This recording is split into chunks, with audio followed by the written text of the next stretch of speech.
Word to the wise, we are an explicit podcast tackling content with adult themes as well as entering spoiler territory if you aren't caught up with us. This week, that would be Through the End of Empire of Silence by Christopher Rocchio.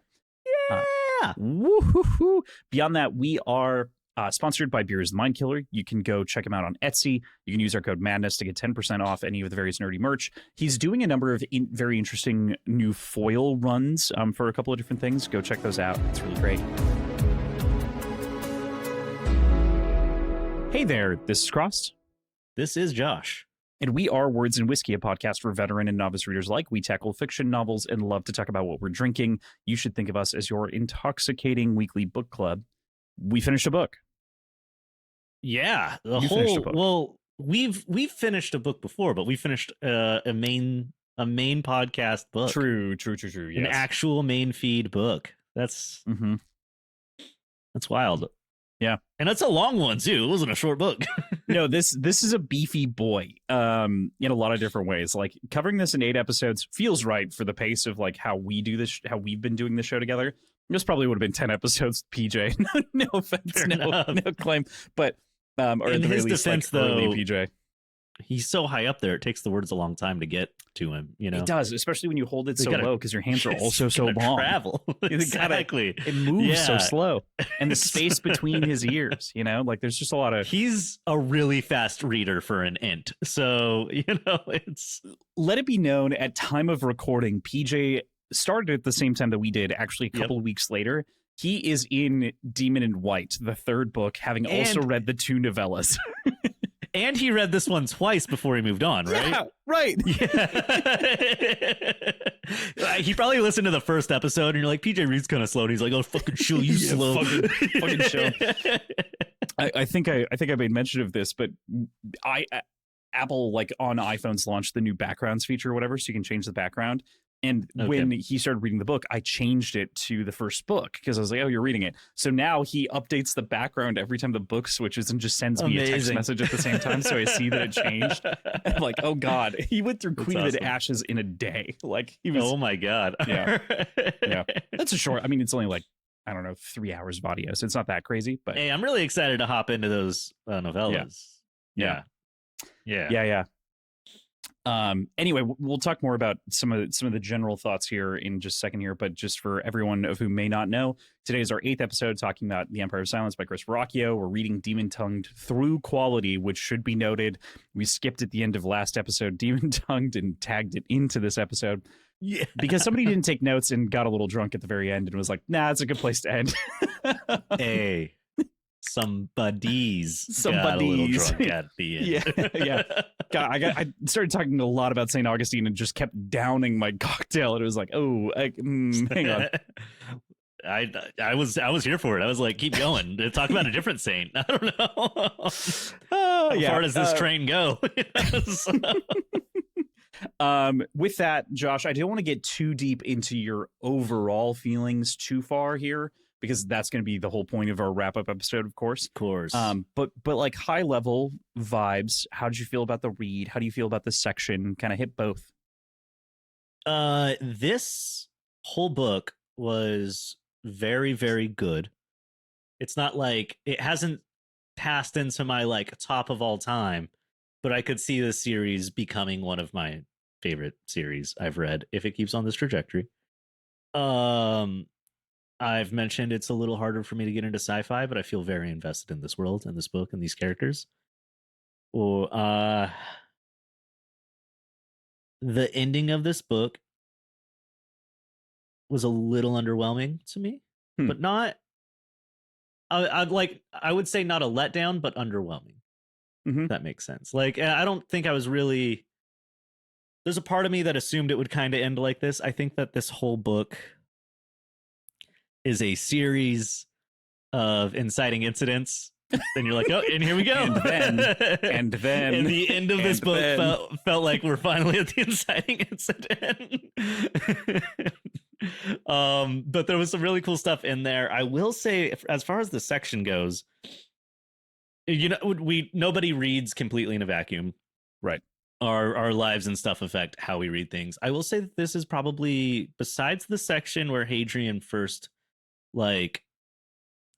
is taken in to like House Borosivo and everything.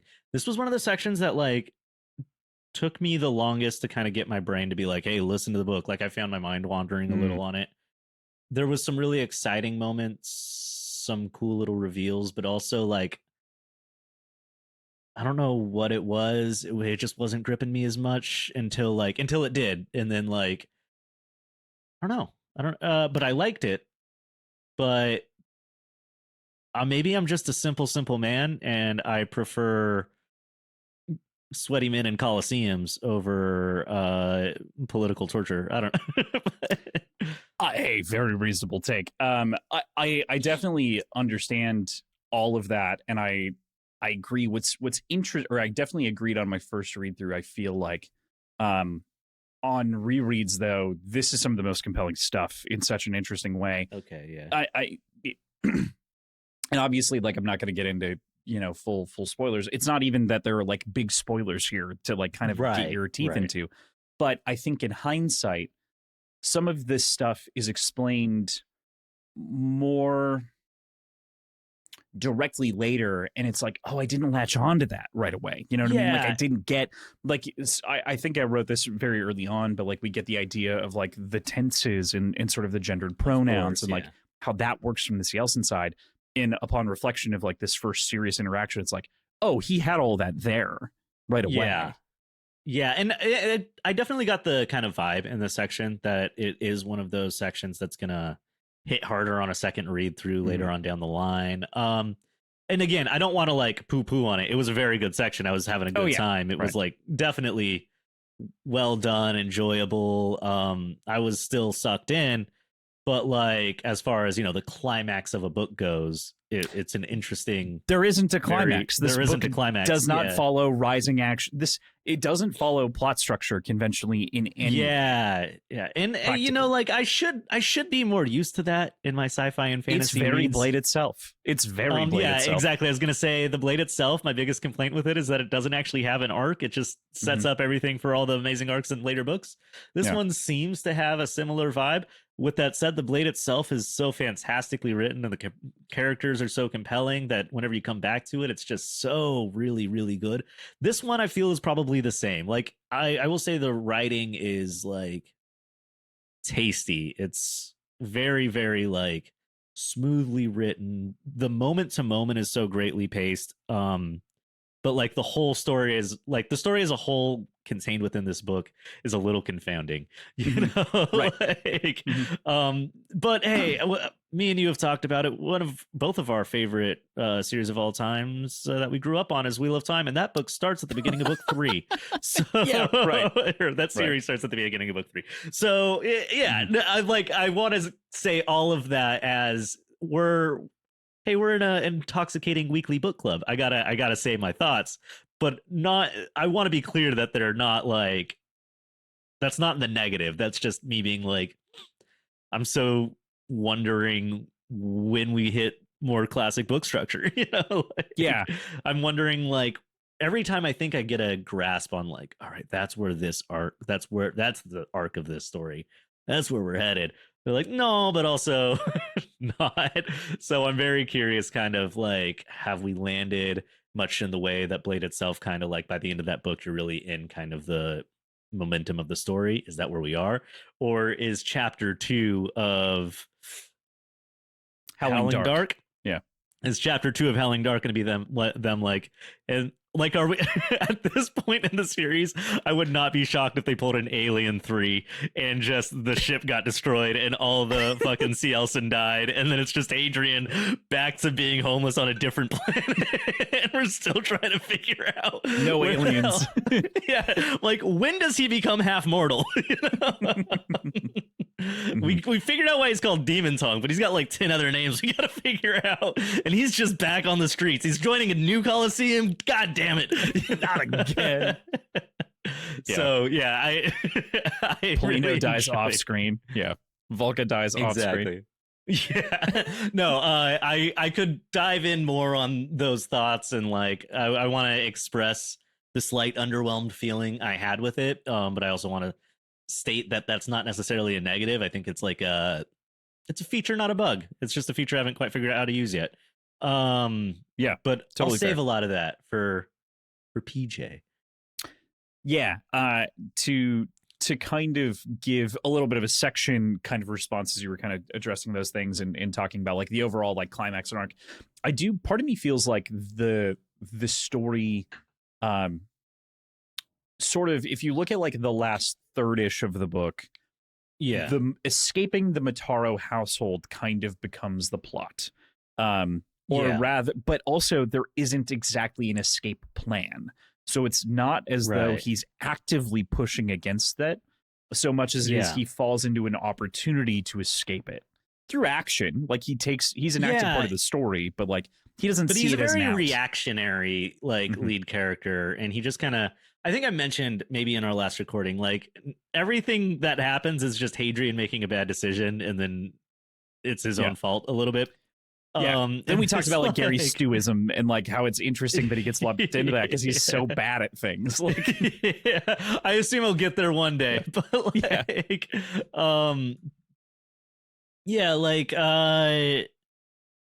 I think also a big part of why this last section, I was like, oh man, I wasn't as into that as like the section before it, is because I was so in to Caliga and the quiet mystery and the dinners with Valka and what's his name? Ilamas. Ilamas. And then whenever like the Cielson crashed onto the planet, I was like, here we go. And I was so into like the chase through the tunnels and where we start this section. I love it. But then like it's interesting. It sets out, it gets you so excited, and then it kind of fizzles in a way that's very realistic to like the world, but also very very like on par with what we've kind of been told to expect from the world in this story. Is like, hey, this isn't a Eudoran melodrama. We're not going into some cool alien war where Hadrian becomes a super badass hero right now because the Cielson landed, and then he communicates with them. And we're not going into some situation where he fixes everything with talking to people. He tricks a bunch of little aliens into getting tortured by the church, and he has to deal with that while he translates for them. And isn't that fun to read? It's the most fun to read. Yeah. I definitely and that's why I think he also brings up the Eudoran melodrama so much over the course of this section in particular, is just a reminder that like, hey, it'd be melodramatic for this to go any other way. Hey, it'd be melodramatic for this to go any other way. Like, yeah. Well, cool. Let's get into the melodrama, huh? The nitty gritty, or the not melodrama. The hyperdrama. Yeah, hyperdrama. Really, really crazy stuff. With that, we start off with Demon Tongued here. We return to the abandoned chapter from last week as Hadrian and his group are proceeding further down to where the remaining Cielson lie in wait. It is not for you, rings in Hadrian's head as he thinks about the ruins as they continue their way through. He calls out to the Cielson, beginning their surrender, saying he just wants to talk. But I love this image that's depicted behind him as he's kind of thinking about the way and the future and the light and everything as they're like trying to see these cells. And he sees the shadow of the Sun Eater. In memory, it is not the white light of soot lamps that bathe the scene before me, but the light of the son of Gododin, the son I would destroy. Especially during this first real encounter with the people. That guy loves talking about that sun he destroys one day. Yeah, one day he's gonna eat that sun. He's gonna eat it. Yeah, no. I'm halfway through the final book, man, and he has not eaten the sun yet. Like, someone's gotta do it at some point. Watch the series end, and he's like, and that's the end of my story. And so one day I did destroy a sun, and you're like, what? We don't even get to find out. God damn it! No, I'm just kidding. But that was unrelated. You know? I ate the sun just because I wanted to. It tasted good. Yeah, but that's not a story nobody wants to hear. So yeah, just like Sunny D. That's why they call it that. Yeah. Sunny D somehow survived the Americani Eye and all the. I mean, it makes sense. Years. If something was gonna make it, it's that and Twinkies. Yeah, yeah. Look, it was gonna be Sunny D or Tang, and Tang didn't even survive the '90s. So. Here we are. Nice.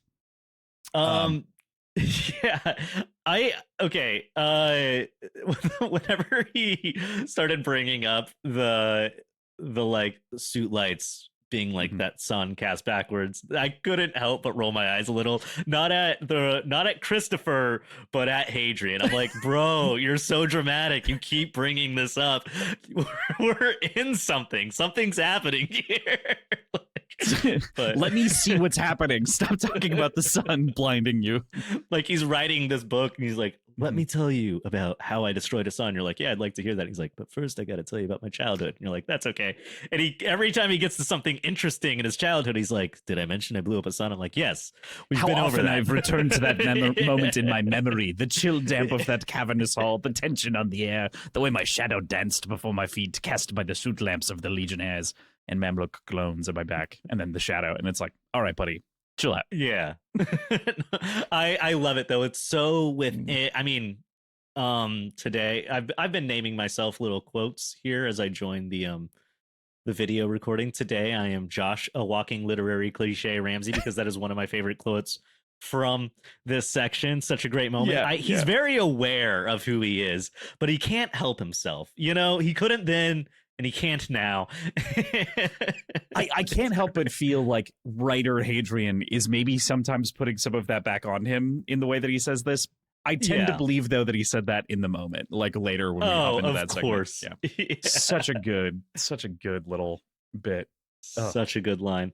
But yeah, so we're reminded again, as if the cover of my book isn't constantly reminding me that he'll eat a son. The name of we're reminded again that we're headed there, and then we get to talk to some seals. Get to talk to some tall white boys. You know? Some real tall white boys. They're everywhere. I don't remember. Did I send you the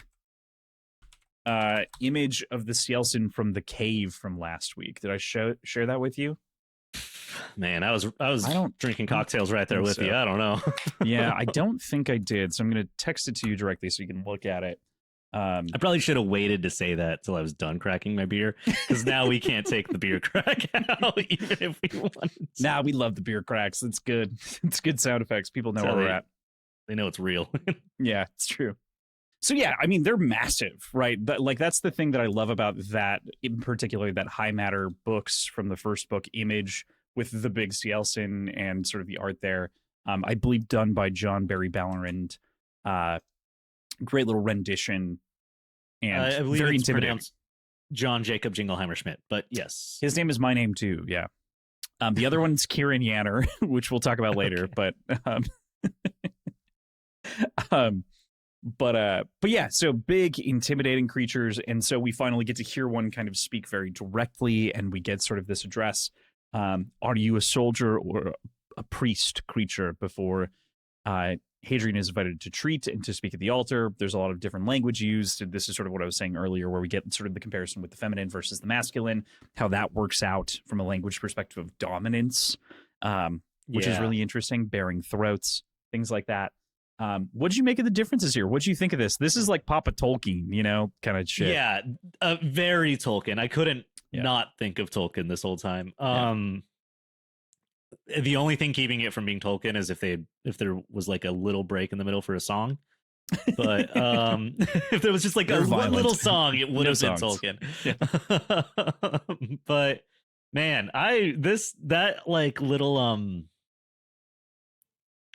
like grammatical standoff that they have, and then it's really interesting whenever that shift hits where we start to like they start to kind of accept this offer that Hadrian's making. So they're both referring to each other in the feminine and both themselves in the masculine, until they start to let Hadrian kind of take control of the conversation, and then they switch. So then like they're all like the conversation finally snaps into place where they're finally referring to themselves the way Hadrian's referring to them, and vice versa. I don't know. It was a really cool like cultural language tussle.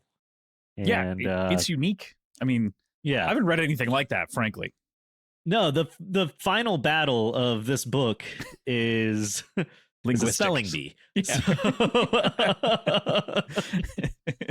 Which is crazy work.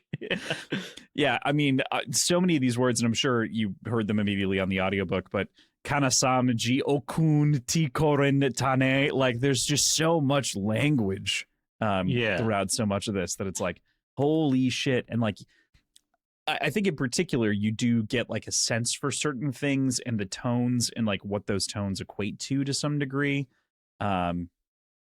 Especially in the way that it's delivered by Rukin. Like Rukin really puts like a unique stank on it that I think communicates, especially speaking in a language that doesn't exist. You know? Yeah. If this is ever adapted into like a television show or a movie, which I don't know how it would be. It's a baffling. He said anime. He's like, just make an anime, call it a day. That'd be great. Yeah. I want an option to watch it with no subtitles for the different languages. Just I got to figure it out. And I hope that like every language is its own language. You know, like let's just be real confusing. I think that'd be nice. Yeah, I mean, absolutely. Yeah. Just let it be and like let Galstani like live in like all of these different languages. And you're just exactly, yeah, all the different. Too high for that. Yeah. Vibe's good. But yeah, I mean the linguistic deep dive here is crazy, and I can tell that like Chris is just scratching the surface. You know, like it's very exciting to see.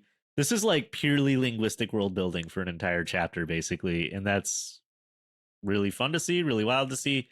It definitely makes me want to like make sure that on these chapters, I'm taking the time to like also read them. You know, like a lot of the chapters I'll read or I'll listen depending on where I am. These are ones where, yeah, like have to go back and like, I need to see how that's written. You know? Yeah, just a little bit. And I mean, obviously, like he repeats very intentionally to like give us the phrases, right? So like there's that happens all the time. It almost doesn't make sense for me to bring up an example because it's just there constantly. Listen, uba, like it's the same thing, you know. And so we get the direct translations. But it's fun. It's how do you picture? And I might be mentioned in this one. It's definitely mentioned a lot in all the other ones. What's the motion you picture for the Cielson? Yes, because it's not a head nod, but it's like a rolling of the head. It's like a throat, like it's like a full throat gesture. It's like a. I was picturing like it's more. I think it's more subtle, but like the bearing of the throat. Oh no, the bearing of the throat is submission. Never mind. Yeah, there's times when he'll like go to nod and be like, "Oh, I forgot." They like roll their heads. Yeah, I think it's more like a snaky kind of deal. Interesting. Yeah. All right. Yeah. Yeah. I was thinking the throat thing, and I was like, I'm gonna throw my back out right now. I'm trying to do what the hell they described. Yeah. Yeah. If you're listening to this and you want to check us out on YouTube, you can see me and Crosland both throw our back out trying to mimic Cielson movements. Doing weird moves over here. Just doing weird guy stuff. I legitimately cracked my neck doing the like throat bearing thing, and I was like, "Ooh, that was not great." With all of the like different little gestures and things, I'm like, I would be driving in my car to work and be like, he bared his neck and tilted his chin. I'd be like trying to drive to work. Yeah. Just like, and then all of a sudden you rear-ended the 98 Honda in front of you. You know, and I'm like, well, hey. Then you just dominate them and only use masculine pronouns. Yeah. They get out of the car. I'm like, I'm a man. You're a woman. Like, what? All of a sudden they think you're and the little old Republican. lady's like, yeah. Yes. Do you have insurance? So after exchanging names and like pleasantries as much as they exist in Cielson, kind of like we're talking about with the gestures, we meet Tana Uvenari Ayatoman, the captain of the fallen ship. Hadrian repeats his line about this being their war that they inherited, not their own. For the captain does move to, for the first time in noted Cielson history, to surrender, which is crazy. Yeah. Well, I mean, he was dying. I do like, I like whenever we get these little moments with the Cielson in this conversation. Like, I think you have it noted down here at the bottom of this section. But yeah, where he's like, "Hey, you don't have to die here," and this he also quotes something back to him. He's like, "That sounds like poetry or like scripture." So you start to get this sense that like we know that there's this weird Earth religion with the chantry surrounding the Empire that kind of leads it, but we start to get this idea that there might be just as much of a religious, um, like a religious leading factor to why the Cielsen are here, what's going on, and that they have their own texts. Like, well, of course they probably would, but like it's interesting to like immediately get that like kind of devotion or zealotry, depending on how you look at it, right away with the Cielsen. And I mean, it really seems like it's priest versus priest, earth priest versus earth priest, just maybe different earths and different types of priests. Maybe different earths. Maybe your conspiracy lives on. I really don't think I'm right about any of this shit. Hadrian definitely didn't die, but it's fun to think. Yeah, I really love that in the time of dying we will die, right? Is sort of the quote that's said. And I love the perspective, just especially from Hadrian on reflecting on this kind of thing. It's interesting too. I this week was listening to an interview between Kamel Nanjiani and Hassan Minhaj, and they were talking specifically about like Urdu and like how it's so different than like the like little poems that their parents would memorize as sort of these like ballads of love and things like that. And I was just like, man, that's something that's just like so missing in other cultures. And so like lines like this make me appreciate the amount of additional research that Christopher puts into like building out cultures to feel very different, and these xenobites and species to like really differentiate them. And that just like clicked into place again, where I was like, man, what a great example from the real world. Yeah, definitely. See, if we wouldn't have waited 3 weeks to record this episode, I wouldn't have had that bit. We would have goofed twice as much and talked half as much about all of that. Yeah, any of that. But yeah, I really this whole section is just like a very impressively written moment of like cultural world building, linguistic world building, also just like galactic world building. In a way that I found very, very exciting and very, very interesting. And then to end it with "they're not here," we were so close. Definitely, like, I mean, I've mentioned multiple times, like the second we got the quiet in here, I was like, that's my shit. Give me more of that. So any little tidbit, any little nuggets, it's got my, I want it. The Cielsen worship maybe the quiet, or they're looking for the quiet, or they serve the quiet, or they're trying to find and kill the quiet. We don't know. They said they went there to pray, but I don't really know what praying looks like for a Cielsen. We get to that in a little bit, but they came here to these ruins. They didn't even know people were there. Again, we get to that in a little bit. My bad. Man, I want to talk about them in the ruins, but we got to talk about all the things they say about them in the ruins later. Yeah, we got to talk about what to do with them first. So with that, I think we can move on to Inquisition here. We then cut to the negotiation of what is to be done with the Cielsen among our heavy players in the chapter. There's like Chancellor Ogier, Lygia Vass, Kalima D. Saif, Aloran, of course, of whom is here, Lord Mataro, Rain Smythe, among others. There's a debate that rages as to whether these things could be honorable. It seems to be sort of the primary question that they're debating, as they never surrender. And so Marlowe is regarded very highly among everyone except for Lygia, of course. Yeah, 70% of these people are going to just get fucked by a new mod, dude. I don't like them. Yeah, that'd be fine. Exactly. Ogier does not need to be here. No. Rain Smythe, pretty cool, though. Rain is pretty sick. Rain is pretty cool. Yeah. Rain is pretty cool. Obviously, like Lygia Vass, my fave, my girl. Totally your girl. Aloran, really though, is so fucking sick. Rain Smythe, really, really cool. Lord Mataro, I still think isn't necessarily a bad dude. Just he's playing the game. He's actually pretty good of a dude, but he's got his own goals, and they don't match up with Hadrian's. And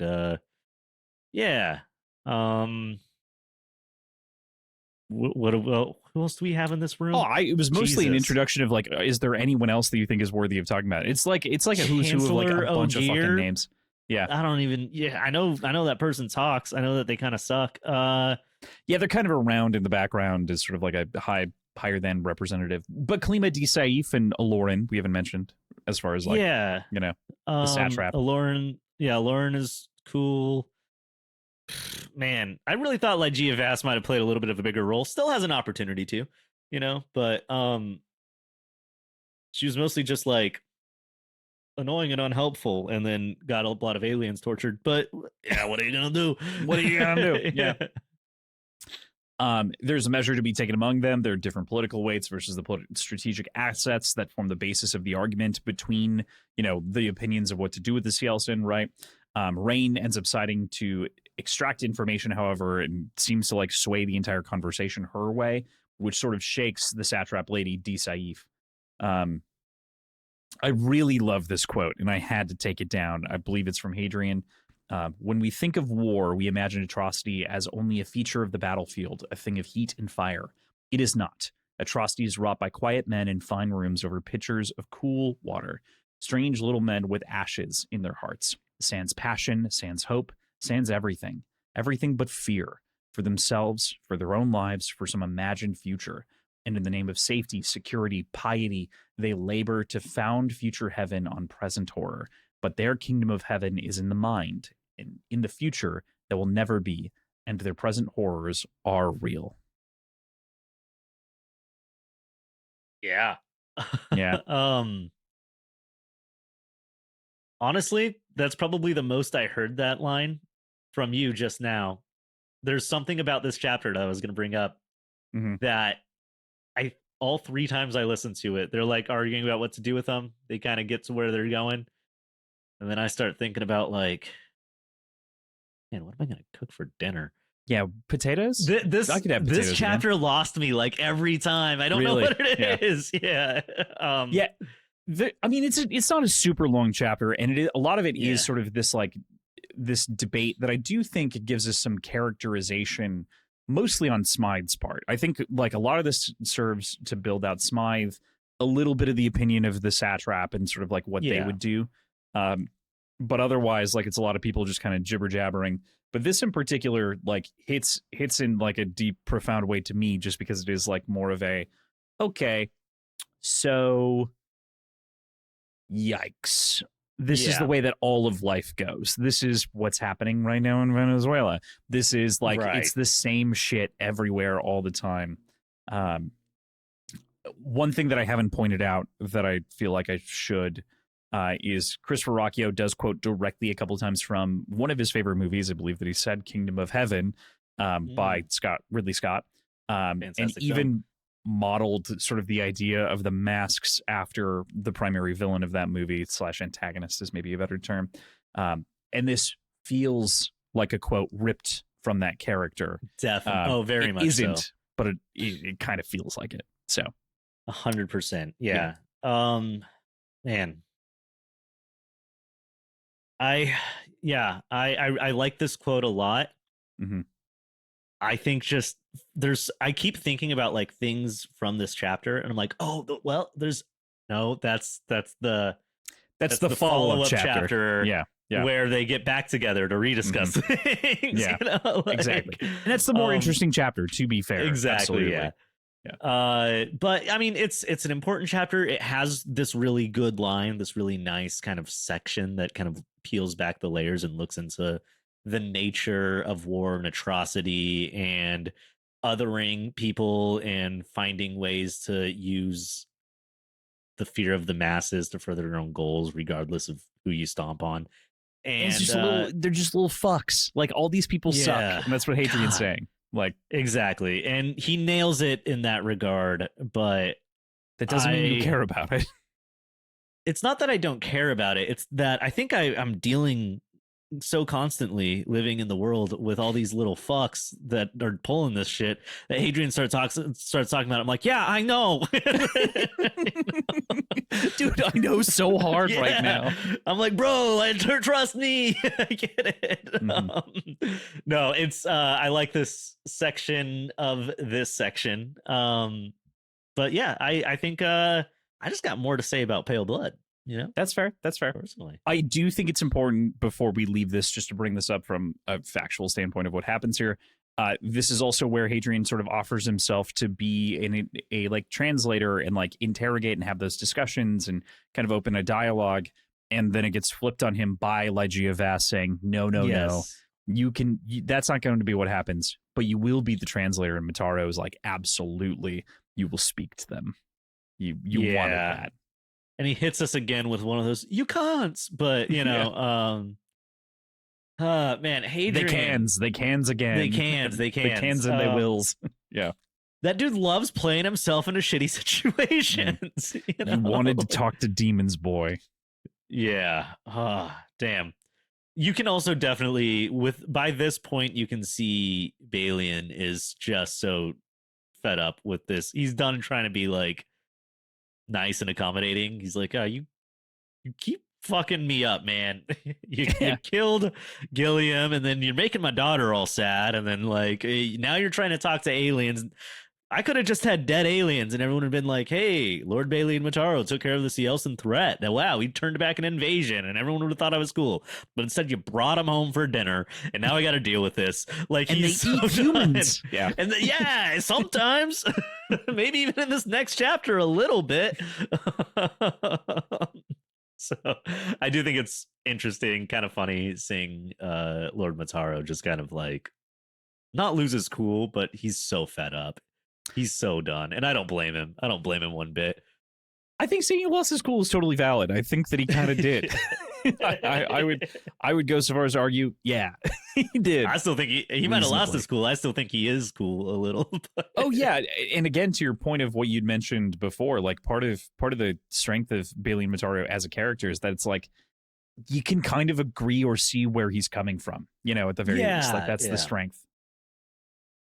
Which is such an interesting thing because I think like for Christopher to have written a character that like isn't inherently in the wrong within the parameters of like morality and the system they live in and the situation that we find ourselves in, he's actually a pretty decent, lord.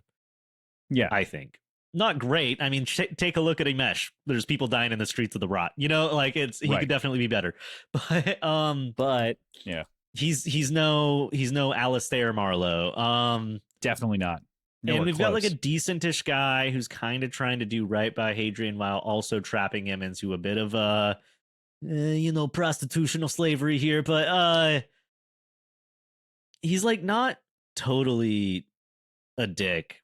And Christopher writes him in a way where I think that, like, as the reader, I pick up on that he's not totally a dick. But Hadrian never sees him that way.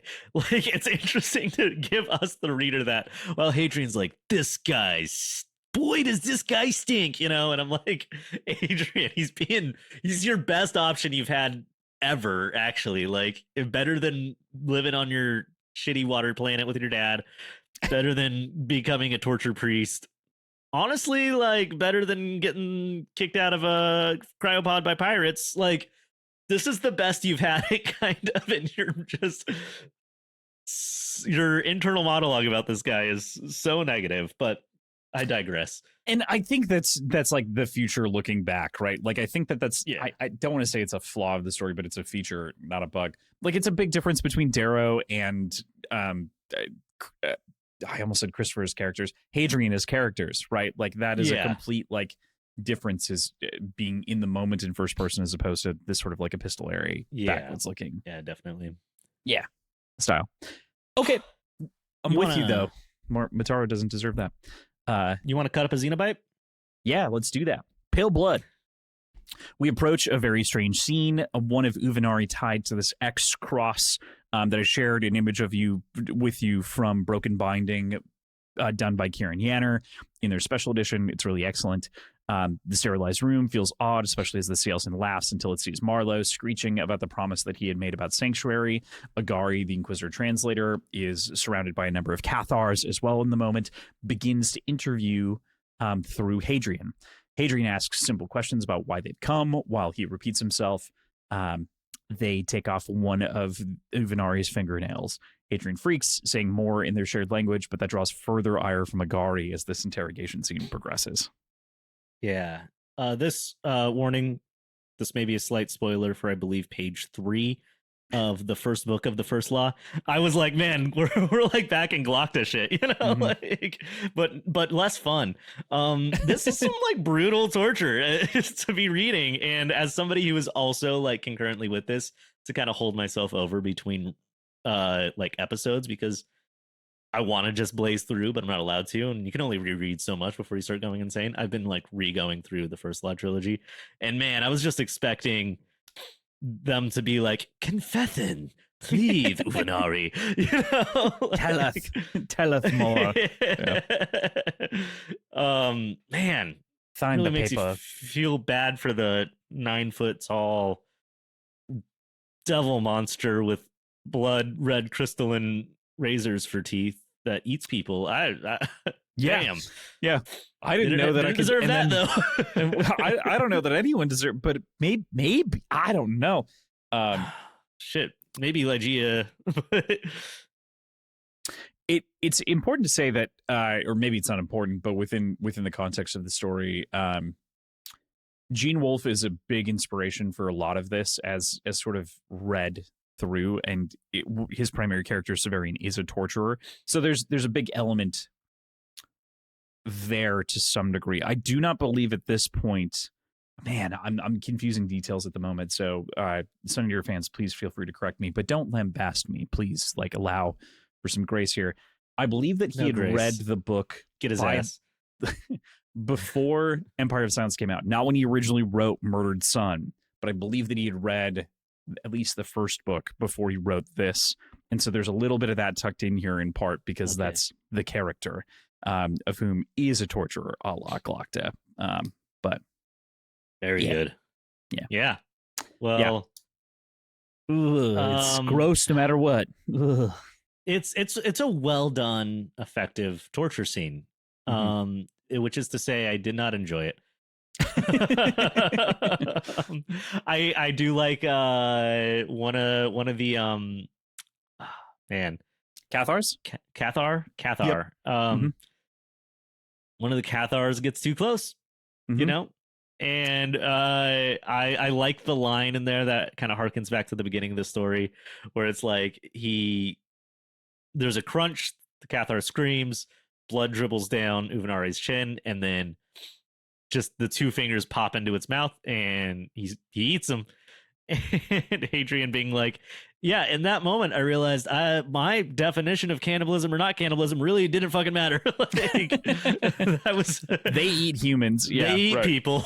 Yeah. He's thinking back to his brother, and he's like, well, Crispin may have been using the wrong word at the time, but the reality is he was like, right. Yeah, exactly. They do eat people. You know, for a book that just spent an entire chapter doing linguistics, this chapter really went. But also, what we call things doesn't always matter. Maybe eating people. Yeah, right. Reality is really important to face as well. So, you know, this sort of degree of torture continues, and Uvenari loses many of its claws before it admits that it came to prey. I want to say that I'm going to interchangeably use its Cielson, he. Yeah. I don't know why this is. Even in my mind, I view Uvenari as a female Cielson in some capacity. I don't know why. I just always have. But I'm gonna try to stick with the way that it's portrayed on page as much as I possibly can. But I don't know. It's just a thing. Maybe it's the religious content. I don't know. It's some underlying biasy, I'm sure, that we don't need to explore in the moment. I'll talk to my therapist about it this week. Yeah. It's a BDSM thing for you, for sure. But for sure. Yeah, definitely. But it admits that it came to prey, really, that humankind wasn't expecting on this world to begin with, which is why they mostly came unarmed. Interestingly, Hadrian also takes in that Agari is following a flowchart for this interrogation, and that hurts his soul. He's like, oh, mine too. Business. Yeah. Yeah. Oh, man. Just if subject refuses to speak with finger 1, try finger 2. Okay. It's like me trying to figure out how to verify insurance for something, for like an insurance company I've never had to verify for. I'm just like watching the little YouTube video, you know. You shouldn't if you're When gonna be you're that clipping good at fingers, torturing, you should get a little bit better at asking questions. Like, Yeah, it just right. sucks that this isn't even not like it's not even just that this is a torturer and a practice torturer and one who seems to take pleasure in torturing, but it's not even a good investigator. It's not even someone who can like form their own opinions of like where to follow a certain line of thinking, or like it's just a torturer, you know? Like, Well, and what's so interesting, this kind of cuts again to the end of the chapter that you were talking about just a moment ago about, but like Agari says that he would have made a great priest, which is different than an Inquisitor and different than a Cathar. It's like, oh, you would have been like a top dog. Because of the way that he thinks and investigates. Because he doesn't and, have to use a flow chart when he tortures.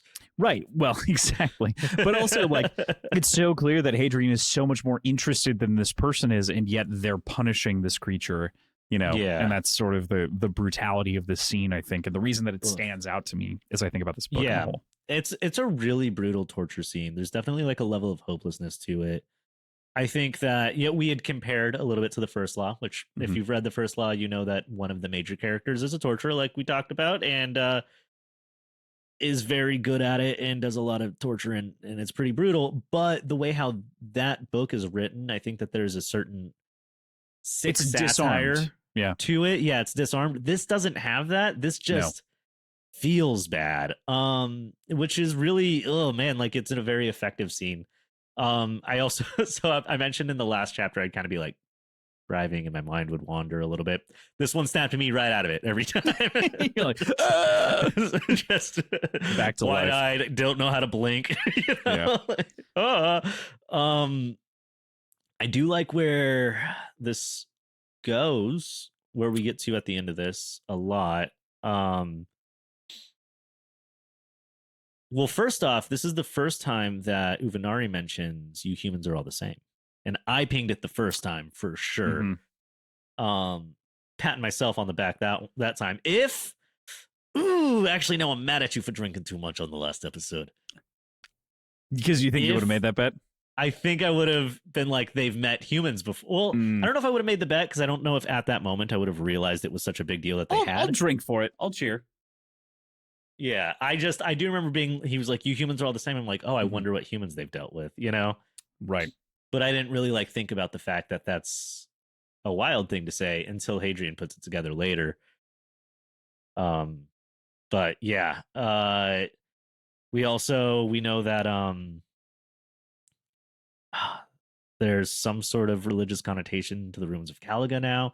They came to pray to the ones who made it. The Builders, overseer, the watcher, whatever the term gods is and equates to in the language, right? I'm assuming it's just the little floating robot guy from Halo. The Oracle, is that no the Oracles were the Guilty aliens. Spark, yeah, Guilty Spark. There you go.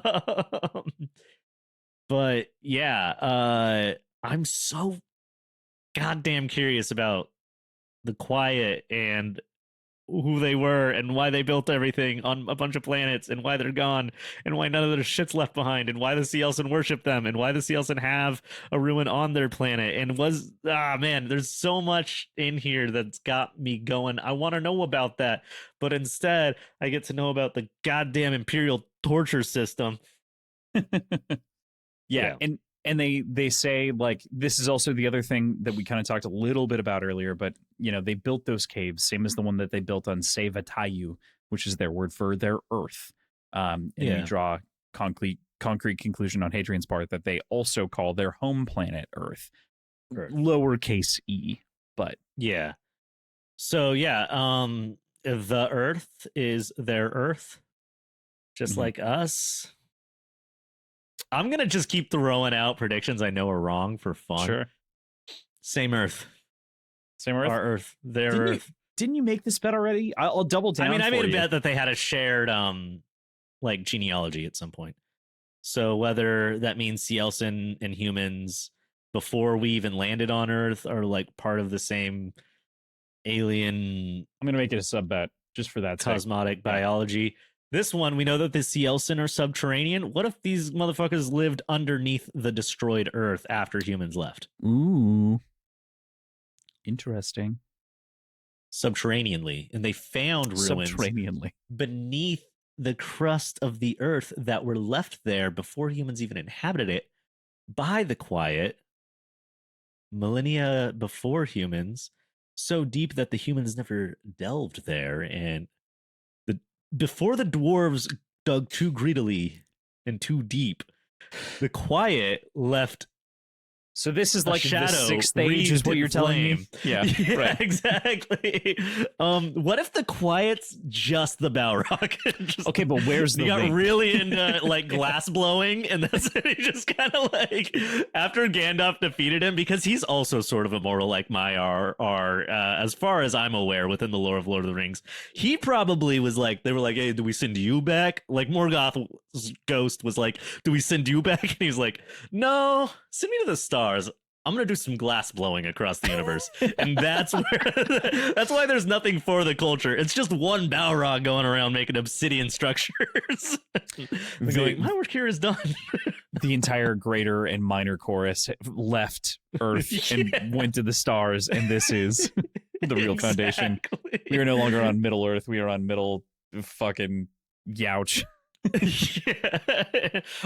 Which we would have confirmed if there was but one song in this book, but there is not. There's not a single song.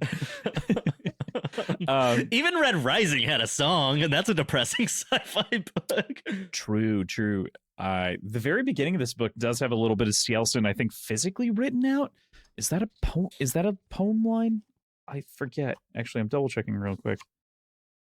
Oh no, it's just in Cielson hand. It's being the account of the Sun Eater Hadrian Marlowe of the war between mankind and the Cielson, translated into classical English by Torpalis. Actually, I think that's Galstani, not Cielson. Well, Come to think of it, I think that there's a different book that is Cielson in the front. Never mind. hey, someone's gonna sing at some point. If if Christopher is as into Tolkien as I think he is, me. Anyway. But yeah, the end of this chapter gave a little ping that got me real excited about the Quiet again, about all my little theories that like contradict each other constantly, that I don't think are real, but like I gotta know. Like that's the mystery that has me the most gripped. As it should. I mean, that's the point, right? It is the mystery, like we know that the sun's gonna get eaten, Yeah, but like quietly? We only hear about the light. We don't know about the noise because it was the quiet. There's no noise, and they can't hear you scream. They in no scream space. Bombs don't fall because of gravity, and they wouldn't make a noise when they explode. But that's only a problem in The Last Jedi, and not in all of the original Star Wars, where they also did that. It's a problem in every sci-fi book ever written in the Star Wars canon, though. So, like, every old school whiner. I'm sorry, a brief temporary soapbox. I should love clarify. The Last Jedi. I love The Last Jedi. Yeah, I'm right. talking shit on everyone who had a problem with that. Yeah, Star Wars already doesn't make sense to begin with. Yeah, the way that the planes fly makes no fucking sense. None of it works right. You wouldn't put wings that way, would you? There's no reason for fucking wings because there's no draft. You don't need to lift outside of getting in and out of the atmosphere. But Star Wars is not sci-fi. It's Kroll in space. Yeah, it is fantasy science fiction. That is Conan amongst the stars. Right. Yeah. Sorry, that's a rant great. to go on, but yeah. We'll loop back to that after the cocktail section. Absolutely. So we really get stuck in it. With that, I think we can move on to 10,000 Eyes, since we talked about kind of the end of the chapter and sort of some of those things already. We then move forward in time as Hadrian is forced to repeat this routine to various effect for weeks. Little is gained, even as they individually interview the others without torture. And Hadrian is not doing well with all of this, drinking himself into a sort of quasi-stupor until Volca shows up for the first time in a long time. This is another chapter where I try and view it from Volca's point of view. Mm-hmm. And I just really don't think she's into him at all. Really? I think this is the only chapter in which she kind of seems into him. I think a little bit. I think he's reading into her being worried about him. As being into him. He is very drunk. Yeah, that's fair. And then like the second Aloran shows up, It's Lauren that shows up, right? Yeah. Yep. The second Lauren shows up, she's like, "Oh, thank God, I gotta go. You two should hang out." That's interesting. I think I do take this. Man, that's so different, because I think I do take it more from Hadrian's side of things, of like, it wasn't because he was lonely. She trusts him. She respects him. He's like, but I don't know if she knows her. or trusts Lauren. That's the thing. Like, I don't know that she's willing to. That's my perspective. I'm with you on the love thing and like the attraction thing, to be fair. But I think that it's more that, like, do I trust Lauren? You know? No, yeah, I don't think she was going to reveal her secrets like I think that's definitely an aspect of it. But at the same time, like, I was just cracking up, thinking about how I view their relationship as very one-sided. Whenever Lauren showed up, she's like, "Oh, I can leave you two to it," and he's like, "No, hang out, drink with us." And he's like, "Drink with us, just hang out, just chill out, buddy." And so she takes like one shot and then goes and gets water, and he's like, "You didn't agree with her stomach." I'm like, "Nah, bro, she just like didn't want to deal with drunk you right now." Yeah, probably done. Yeah, that's fair. But this is a chapter where I really like Lauren. As I continue really liking Lauren.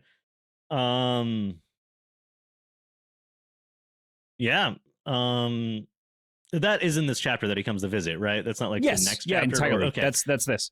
Yeah. Yeah. Because there's but this also we learned some yeah. fucking cool stuff about Valka. And that's that, like, I wanted to talk about the little funny relationship way that I view it, with Hadrian just being clueless and not taking a hint and super drunk. But she came to share some stuff with Hadrian. She browns out the whole system, as she has been doing, has been the cause of all of these issues that we've seen over the course of the story. So sick. And they're all like, they got the Umad on their little tablets trying to figure out why this is browning out. And they're like, "Man, we cannot get the power grid back on." And she's like, yeah, just with like a little P like behind her ear. Yeah, neural lace. Yeah, neural lace. Oh man, it's crazy. Like, Hadrian is trying to play No Man's Sky, but keeps failing. He accidentally ends up playing, like, I don't know, Pokemon Arena for a while, and then all of this time, Valka's been playing Cyberpunk. Yeah, right. Yeah. She's been hacking the mainframe.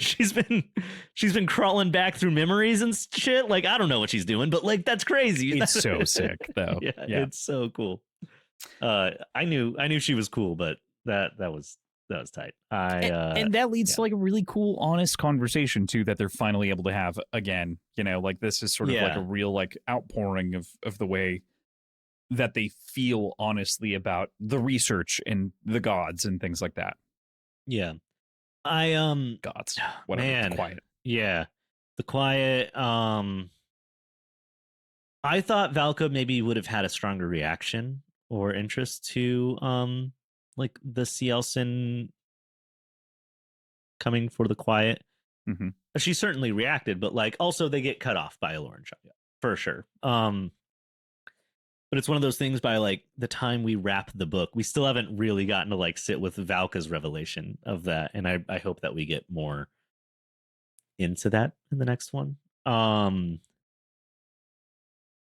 top of that, I think there's a really interesting thing here where Hadrian has like a moment of, you know, when if anybody like grew up religious but isn't necessarily anymore, or never considered them religious but was still very much so raised within a religious culture, and you're like, oh, I don't think of things through the lens of like a religious based morality, and then somebody does something that is like heretical in some way, and you're like, oh, good heavens. Like, just as a knee jerk response, Hadrian has that right here so hard. Like, whenever he finds out she has this super cool like chip embedded in her, he's like, like, he basically does the sign of the earth and like freaks out for a second. It's like he gets demons. himself back under control, but demons. Yeah, exactly. Like, it's so funny that like, for all of his talk of being like, the Chantry's not my church, like the Empire's doesn't, like, I don't believe necessarily what you think I believe for being in the Empire. I'm not some superstitious little boy who believes that the Earth is going to come back to us whenever we've earned it by spreading out to the stars enough. And then she's like, "Oh, I have a computer chip," and he goes, "Ah!" Oh God! I do think it's an interesting way to show like kind of how deep that imperial conditioning goes. Like true bias, right? Like this is true like cultural bias where it's like he has no idea what like other cultures are like and things like that outside of like or the depth to which they may sink. Which is also what he wanted to experience by going out into the world. He wanted to meet the Jadians. He wanted to meet all these Cenobites. Now he's being confronted with it. Like, I don't know that I love this. Yeah. And this is like the mellowest version of it. This is just a good person or a good to him. I don't really know much about Valko, to be completely honest, but I think a good person so far. This is just a good person with like a simple Neuralink thing that apparently they all have, you know, or like all the people that have the money to have. Like, yeah, by the end of this book, he's going to look for extrasolarians. He's got to get cool with a lot of shit really fast. Yeah. Yeah. There's the guy on the next book doesn't have a human arm. So like, or like stomach. Shit. No, you're so right. If you look close, there's no stomach there. It's just all wires. Hadrian's gonna have to get cool with some cyborgian shit pretty quick here. Yeah. I'm not gonna lie, that cover and the fourth book's cover are the ones that sold me on the series. I think you only have 1, 2, and 3, right? 1, 2, and 3. Yeah. I've got pretty basic cover with a pretty cool looking dude with a pretty cool looking sword, and then I've got a cover with a guy who just kind of looks like an ass wearing a robe, and then I got a cover with the coolest motherfucker in the world, Emperor, sharpening his laser sword with his no tummy in his wire cave. So... yeah. Howling Dark is sick. Yeah. Sick cover, very cool stuff. I'm very excited to read this book. Yeah, I'm amped to get into it. Yeah, is there anything else that you want to bring up with Hadrian's reaction? Yeah, Hadrian's reaction, maybe not so much. I do want to talk a little bit about the Jadian brandy. Oh, of course. I mean, yeah, within this, we definitely have to talk about Aloran showing up. And the Zavanya, as this is intended to be a social call, he says, Buona Tanta, which is like a little bit of a combination of Italian and Spanish. So a little bit of a cheers. Buona Fortanta. There's an Italian restaurant called Bona Forchetta that I love here in San Diego. But they do drink. They take a shot. So cheers if you have anything left in your little vessel. Beer. Cheers. Me too. But yeah, it's a good little thing. So it's a cinnamon spirit. There are a couple of different cinnamon spirits. What would you make it out to kind of be like? He does describe it as a brandy, so I attribute a certain level of sweetness to it. Cinnamon, notes of orange. He does say it's orange in color, like a pale orange kind of thing. So that's interesting. It makes so it's not Fireball, but it could be. It's not Fireball, but it might be in there. Yeah. I don't know. I think that I picture the cinnamon as almost an underlying thing. I picture a Christmassy taste, kind of, because it's cinnamon and orange and like. I imagine like cinnamon Aperol, if that existed. You know what I mean? Like, that's a very good way to put it. Cinnamon Aperol. I picture it stronger than that. Of course, yeah. I think it's Aperol's interesting. 14%. Like it's interesting to talk about this. Because I am gonna kind of transition us a little bit within this part of the conversation. So my cocktail's gonna be Jadian brandy. Oh, interesting. I'm calling mine Proto Zavanya. So like my goal is to nail the flavor early on. I'm trying to make like now a drink that looks and tastes like this is described. So okay, cool. So we're both making Svanya. Should we just both name ours Svanya? I'm calling mine Proto. Yeah, I'm calling mine Svanya? Proto because it's like what I imagine it would be like on Earth today. You know, like Proto Svanya. I'm gonna stick with Jadian brandy. But, that's cool. I love that. Yeah, but I love that this description of liqueur within our silly space book made both me and you go, I want to make that. I was instantly, I was like, that's the cocktail. Like you can't even not do it. Same. which is why I'm really excited for the spirit that you have to do that, because I'm instead playing around with things to approximate it. So that'll be more of a little bit of a risk. I wish I have no rum. I would totally use rum. I was thinking about using rum before I saw the spirit. Yeah. I had another idea. I'm going to throw it out there. We'll talk about it I don't want to talk about the idea that I had that I didn't do. Whenever we get to our actual cocktail segment, but I just want to say real quick that I had an idea that was only a name, and I'm gonna use it again.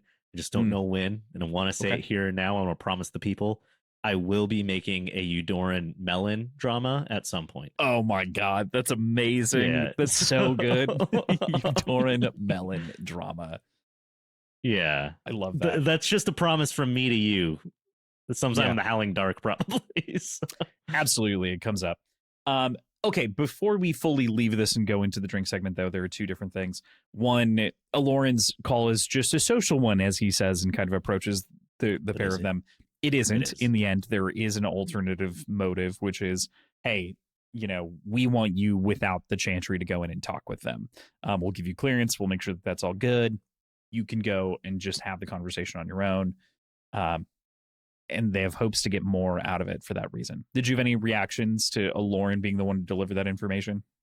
I just think Aloran's so cool. He is the combination of God, what's his name? The fucking pilot that got hired in the very beginning. The Jadian pilot. That I thought was so sick and we were going to get to hang out with. Yeah. I know Saltus was on his crew. Yep. We've talked a lot about Saltus. Yeah. I'm not convinced he's not going to show back up. You mark my words. Saltus and Switch will become an unstoppable duo. You hear me out. SS. Oh, wait, no. Never mind. No. Saltus and anybody else. Polino.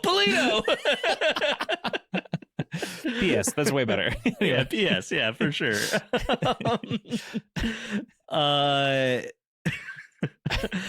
He's like a mixture of that guy and Crow and also the Swordmaster from the beginning. Like all the coolest characters I thought were going to stick around and then just got left after a chapter. They all got rolled into one and they're like, hey, I'm Aloran. Here's Aloran, I'm here thinking to hang out. Yes. I'm thinking that this Aloran is very cool. I'm thinking that I have a social call and here is some alcohol. Buona tata. Yeah. I am thinking if Aloran showed up to my door with Svanya, even if I was talking about treasonous plans, I would be letting him in. I would let him in, yes. Yeah. Especially with cameras off. Oh, yes. With cameras off. Aloran, come on in. Nobody's watching. Yes. Not 10,000 eyes, only these 6. Only these 6. It's interesting again that Hadrian brings up 10,000 eyes here, especially in reference to Vorgosos, because there is a connection. The King of 10,000 Eyes on the planet of Vorgosos, which is Karn Sagara. So there's like this triple layer, that like pirate king that we got in the book all the way back in the beginning. And now he's like equating that to the 10,000 eyes, and then Vorgosos being sort of the end of the story. Wait, what? What? Yeah, I've been like resisting talking about Vorgosos. Okay, we won't talk too much about that because I know that's all I'm going to talk about once we start talking about Vorgosos. Yeah. There's going to be a lot. Can't say that. That's my trigger word. That's my trigger word. Pirates. No, pirates. But there's one other thing that I want to bring up here, which is that I do love this little quote that comes from Volca, which is there's a saying back home that the galaxy is curved, that if you go far enough and fast enough, you wind up right back where you started, which is a great quote from Valka's perspective. But from my human perspective, I'm like, Falca, are you just talking about like horseshoe theory applied on a galaxy level? Like, no, we haven't gone far at all. She's actually a flat galaxier. Oh, no. Although that's kind of correct, maybe. It is there actually is a problem where direction is relative, and so like you can't actually say anything directionally without a point of relation. I got into this the other day when I was doing some extraneous research on stuff that we have to talk about eventually, and I was like, oh my god, this is so complex. My brain. I'm not an astrophysicist. Yeah. I'm super curious to find out if at any point in this series we deal with navigating an asteroid belt, because realistically asteroids are all hundreds of miles away from each other and it wouldn't be that hard. often. So I just want to see how we handle that in this book, because every goddamn spacefaring sci-fi is like, they went into the asteroid belt, we can't follow. Like someone being like, they drove into the Central Valley of California, how can we circumnavigate these mountains? Right, yeah.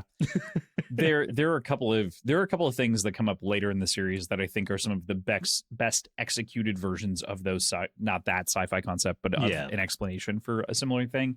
And I was like, damn it, Chris, like, damn you, fuck you, like, this is so good. Very one excited. hit me in the 7th book and I was like, oh, you motherfucker, like, well done. Chris should. I'm excited to see how he does it all. Mr. Christopher Rocchio. Yeah. Rocchio. Yeah. Mr. Christopher Rocchio, if you're listening to this, I would like you to make it could just be one novella, not in this world, just one sci-fi short story where you do all of the things that sci-fi stories do wrong worse. Intentionally. Since you clearly know how space works in a way that a lot of sci-fi writers and directors of olden days didn't. You know how you got to know the rules to break the rules? Give me just the most incorrect. Just the absolute, just take, it's like Mars Attacks, right? Mars Attacks. Yeah, right. Mars Attacks, but worse. Everybody's Jack Black for some reason, not just one character. All right, awesome. Well, you want to make drinks so Let's we can talk drinks. about Jack Black's first ever major role in Mars Attacks? I didn't know that, actually. I didn't know that was his first major role. Anyway, we'll get into that in our drink segment. All right. It's fine. Well, Josh. Yeah. It's time for our drinks segment. Do you want to start off here? Sure. Yeah, it didn't turn out like I wanted. It's not great. All right. So what we have here is something I'm calling Jaddy and Brandy, and it would have worked if it was like a spiced rum, probably, or not a spiced rum, a clear rum. The problem is whenever you mix whiskey and Aperol and Bailey's, it's beige. It's just beige. I was hoping it'd be more orange. The flavor's not terrible. What we're dealing with is something I am calling Jaddy and Brandy, and it is using the Trader Joe's festive whiskey. It was on sale because Christmas ended, and it is on the bottle. It says cinnamon, clove, orange, and other spices. And I was like, damn, that's like pretty close to the flavor profile of what's explained here. And so I used that as a base with 1.5 ounces. We threw some Aperol in to make it orange and also to reduce some of the sweetness, bring out a little bit of a nice bitter thing, and bring out maybe a little bit more of that citrusy orangeness to it. And then we did I did 0.5 ounces of Bailey's because it already kind of tasted like eggnog a little bit. So it's like, let's just make this creamy. I don't know. This is where I started losing myself, I think. And then I was like, that made it too creamy. So I did 4 shakes of orange bitters, and then it was very beige and very sweet. And it was like a nice little orange dreamsicle. And I was like, it's really sweet. So I put some more Aperol in it, and now it kind of tastes bad. But yes. But I don't think the point of Jaddy and Brandy is that it tastes good. I think it's that it's strong. It tastes like oranges and cinnamon. And this is strong. It tastes like oranges and cinnamon. And yeah. What did you make us? Josh, mine is like a margarita made wrong. In so many different ways. So mine, I'm gonna explain it first. It's 1.5 ounces of dry curacao. Usually you do like a 2 to 1 to 1 ratio. A great start. So leading with triple sec, right? Yeah. Leading with triple sec. Then 1 ounce. This is a triple sec martini? A martini with triple sec in it? No, it's just shaken triple sec with olive juice. Because triple sec is an orange brandy, right? So that was my whole thought process. It's a blend of orange brandy and 2 other brandies. That's certainly how it's that's built. a good point. I have triple sec and I didn't use any of that. I thought about it when I got over there, because originally I was going to make something super fucked up with the dill liqueur, and then I decided to do this instead. I could have gone triple sec, Nino Amaro, and Aperol, and it would have basically been just an orange brandy. But that whatever. Probably would have been really good. Yeah, probably would have been better than this. Instead, I got fucked up eggnog. It's pretty good. Sorry, though. your drink. Back to your drink. 1 ounce tequila, 1 ounce lime, and then the orchard syrup that I made both for the cocktail contest that I did, that I talked a little bit about, but also last year, composed of pear, apple, and cinnamon. A lot of cinnamon. So it's a simple syrup. It's great, just made with pear and apple juice. So I haven't tried it yet, so we're gonna give it a little tasty. Oh, and I burnt a little cinnamon stick on top to assuage any demons and make them leave me alone. It's growing on me, and I like it less. My drink, but that works, which isn't too shocking, but it is. I would reduce the lime in it because if you don't have that much primary spirit, the lime actually overpowers the triple sec a little bit. So I would probably do like 3/4 to a half ounce, honestly, in lime, and then I think the whole thing would actually stand up better. But it's not bad. It's not killer either, though. Like, it's good. This is solidly. I wouldn't be mad. I wouldn't turn it around at the bar, but I would get a different drink next time. Yeah. I would see if any of my friends at the table liked this, and then I'd probably just be like, "Is yours, dude." Speaking of which, my friend and current roommate Tim did try a sip of it and went, "Oh, I like that." So, here on the air, just so everybody knows. Hey, Tim. Come here for a sec. Never mind. Cannot be summoned. Ruined the podcast. I was just gonna give it to him. Hand it off. Just be like, I'm just drinking the whiskey. Yeah, exactly. But sometimes you gotta try some stuff, and sometimes you don't have time to try stuff before you're recording. True. Yeah.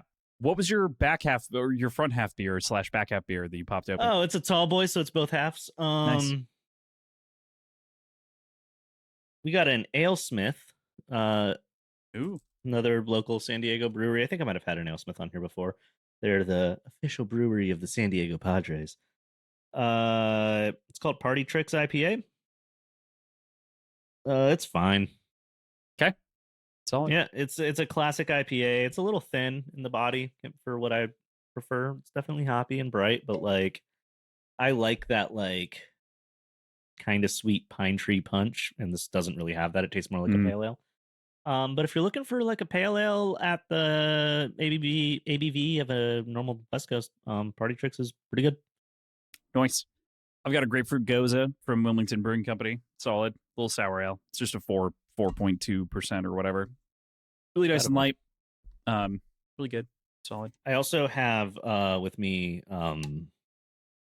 a iced tea. It's a standard black iced tea. It's a sun tea that I made using, fun fact, you can buy 100 packets of black tea from Smart and Final for $2. And it's not great tea because it burns easily, but if you put it in a clear container out in the sun for 4 or 5 hours, I love sun tea. I'm a massive fan. It don't burn, and it tastes great, and I can make so much goddamn tea. So, that's the other thing I'm drinking. Nice. Very nice. All right. Well, with that, with our Zavanyas out of the way, our Jotty and Brandies out of the way, let's get into Labyrinth, or the Labyrinth, rather. Hadrian returns to Uvenari alone and administers a painkiller of sorts. Uvenari calls Hadrian a slave, but admits simultaneously that this is fine and or good, because they are all slaves one way or another. Hadrian sticks where he can to his script. Who is their leader? And classically, the Cielson refuses to answer. Yeah. I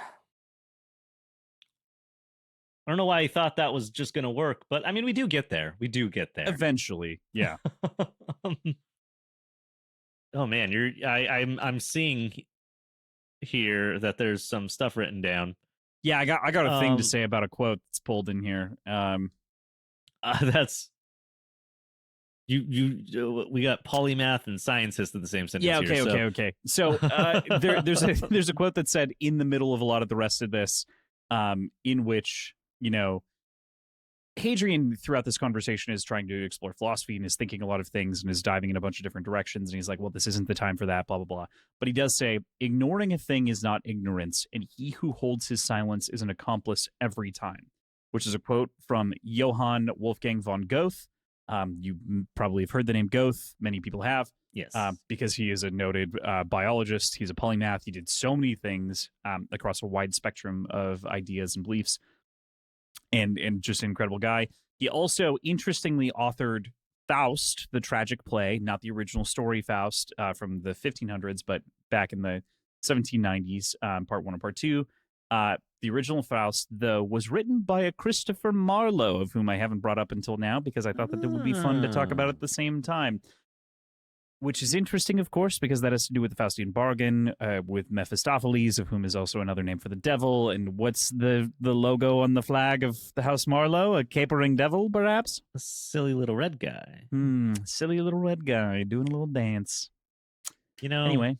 It's all coming together, but you think we would have gotten to the inciting incident a little bit faster. Damn it, Josh. Fuck. Yes. that was pretty fucking good. Yeah, I'll use it. I'll take that one. Yeah. That's pretty good. But yeah, I want to bring that up from like a perspective of like history and other things like that. I just read that quote and I was like, I know that from somewhere.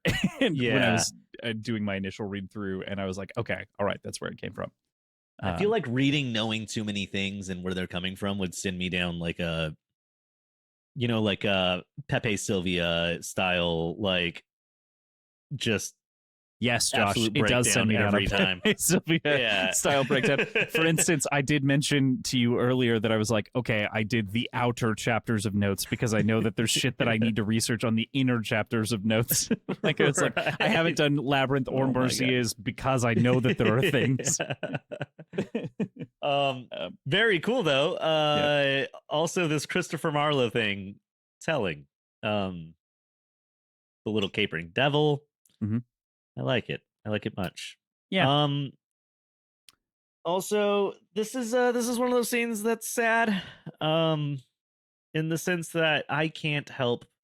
I don't know, man. It doesn't matter how many times you tell me these are 9-foot, pale Satan beings that eat people. They're in my mind sweet little babies that don't know any better, and they're kind of puppy dogs. And this feels like a puppy. It feels like Smeagol, whenever Frodo is like they're gonna shoot him at the pool, and they're like, "You said you wouldn't hurt him," and then like afterwards, Smeagol's all pissed. You can't help but feel real bad for Smeagol. He's like, "Master hurts us." That's what this feels like talking to Uvenari, and it hurts my heart a little bit because he's like, "Oh, I'm here to talk now. They're not going to torture you," and he's like, "You bitch, you tortured me. It's all you. It's all your fault. You people are all the same." And yeah, I can't help but also feel very similarly, especially when like there are a couple of different times where Uvenari says, "I'm done speaking with you, Hadrian," and sort of like turns his head. Oh, I hate that. I imagine, and you're like, "Oh no, no, buddy, look back. Uvenari. He's just trying to be nice to you." Yeah. It's rough. Mm-hmm. Man. Yeah, trying to remember. There's a lot in like these 3 chapters right here that like is kind of, it's all kind of one conversation back and forth across a few different conversations.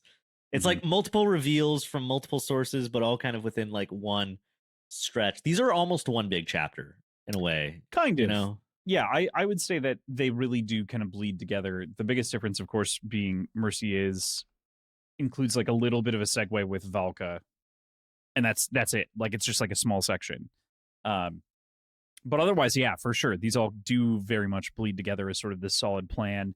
And this is sort of the climax of the story. We could view this as the climax. So this first segment called The Labyrinth is interesting to me just on the perspective of the labyrinth being something with a Minotaur and Theseus, and so he's facing down this monster, but the monster isn't really that monstrous, right? Oh, yeah. But he's trying to find a way out nonetheless.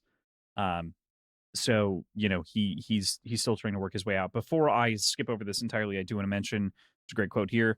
Much later, Edouard would teach me of the blessed victims of his faith, of men and women slain for their unwavering belief in their half-forgotten God. Which is interesting because this is not the first time that we've had a character introduced distantly where it's like, we'll meet them. We met Basander Lin, of whom was introduced at the beginning of the story, and we met Volka, obviously, of whom was also introduced distantly like this. I'm going to throw a prediction in. Sure. Edouard is an extra Solarian. Okay. That's it. Just, I don't know. Okay. That might be our first little view into the extra Solarian belief system that we will eventually get to. Blessed victims of his faith, men and women slain for their unwavering belief in their half-forgotten God. Feels kind of shiny and chrome to me, and the extra Solarians are giving Space Mad Max. So that's fair. I get that. So that's, I don't know. That's whenever I heard that, I was like, I don't know who this Eduardo guy is, but Edouard. Yeah. Edouard. He put the O in the wrong spot. It's Eduardo, my guy. Yeah. Yeah. I mean, that's pretty much as far as my thought went on that. You probably have more thoughts about Edouard because you probably know Edouard and I do not. So I definitely know Edouard. But that said, can't talk about him. I know. Every time he does that shit, it's like when a friend starts telling you a story and forgets you don't know one of the people they're talking about. And you're like, that shit means nothing to me. They're like, oh, and then Kevin went and did his thing. And you're like, I don't know Kevin. Fucking know what we were talking about, buddy. Yeah.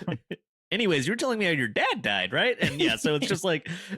And then Kevin showed up and blew a hole in the side of the house. And you're like, why the hell does Kevin have... Can we talk more about that? And you're like, no, anyways. And then, yeah, so like... Kevin's just crazy like that. Kevin's just crazy like that. And I'm like, I would like to know more about Kevin. And he's like, yeah, no, you know Kevin. Yeah. I don't know Kevin. Yeah, for sure. So Edouard... for me, this is interesting because one of those details that like just blows over, that you're like, okay, sure, definitely. And now I'm like, got it. Good. I need every book I've ever read to be rewritten in this style, just to see what happens. Like, Frodo's talking about Bilbo's birthday, and he's like, which reminds me of the time I spent in Shelob's lair, where I was paralyzed before I was stripped naked by orcs, but that's for another time. Like, okay, I would like to actually hear about that more than this birthday party. Can we get to that? Can we get to that? Can we get to that? I will. Sometime in the next book or in 2 movies, depending on which medium. Perhaps, Josh, in 5 books, we'll meet Edouard. Edouard. Oh, is that the name of the sun that he blows up later? No. That's Gododin. Yeah, Gododin, Edouard. Well, that's the planet, I guess. Same. But, I guess, yeah. So, Edouard, can't wait to meet you. Sorry, we've been missing each other. I've heard all about you. Mostly just a bonus fact on reread for people of whom are re-listening to this, knowing the end of the story. It's like, yes, Edouard. Quite. Quite. Yeah. Yeah, I think Edouard is extra Solarian or Edouard. No, I got nothing else. Let's move on. Okay. So I do love that, like, Hadrian actually gives Uvenari, in the midst of the rest of their conversation, Uvenari is like, all I have left to do is die, of which, like, Gibson in his head is like, I can imagine him calling this for melodrama, just like he is mine, and, like, relating the two of them closer and closer. And he's like, I want to return you to your maker, your master, and is there hope there? And he says, hope is a cloud, Hadrian tells Uvenari before returning to its line of questioning, and sort of using this as sort of this idea to guide him forward. And he buys into that thought. And that's like what changes Uvenari's mind to some degree here. This hope that maybe it could be free. Finally, that Cielson begins to break down on Tanaran, calling it Baitan or root, as it could be an Eta one day.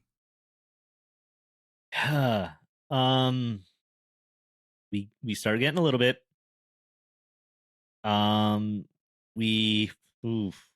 Is this also where we hear about him, right?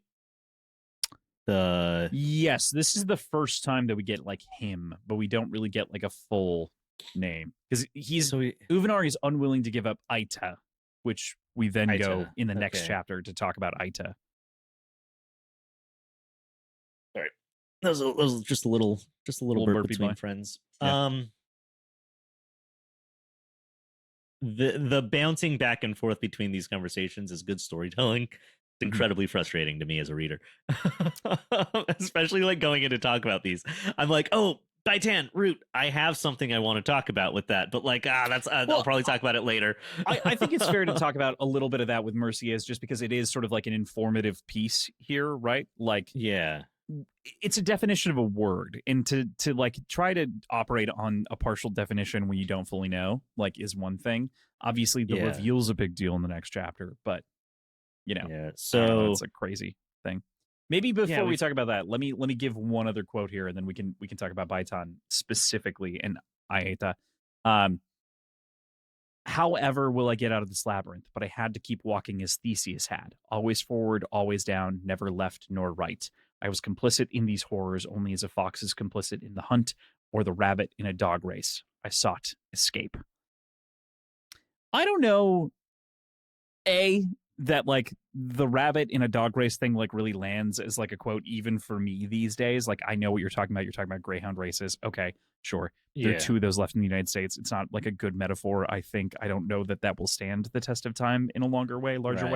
But also, how did that make it to this point? There's no way they're racing greyhounds 12,000 years in the future.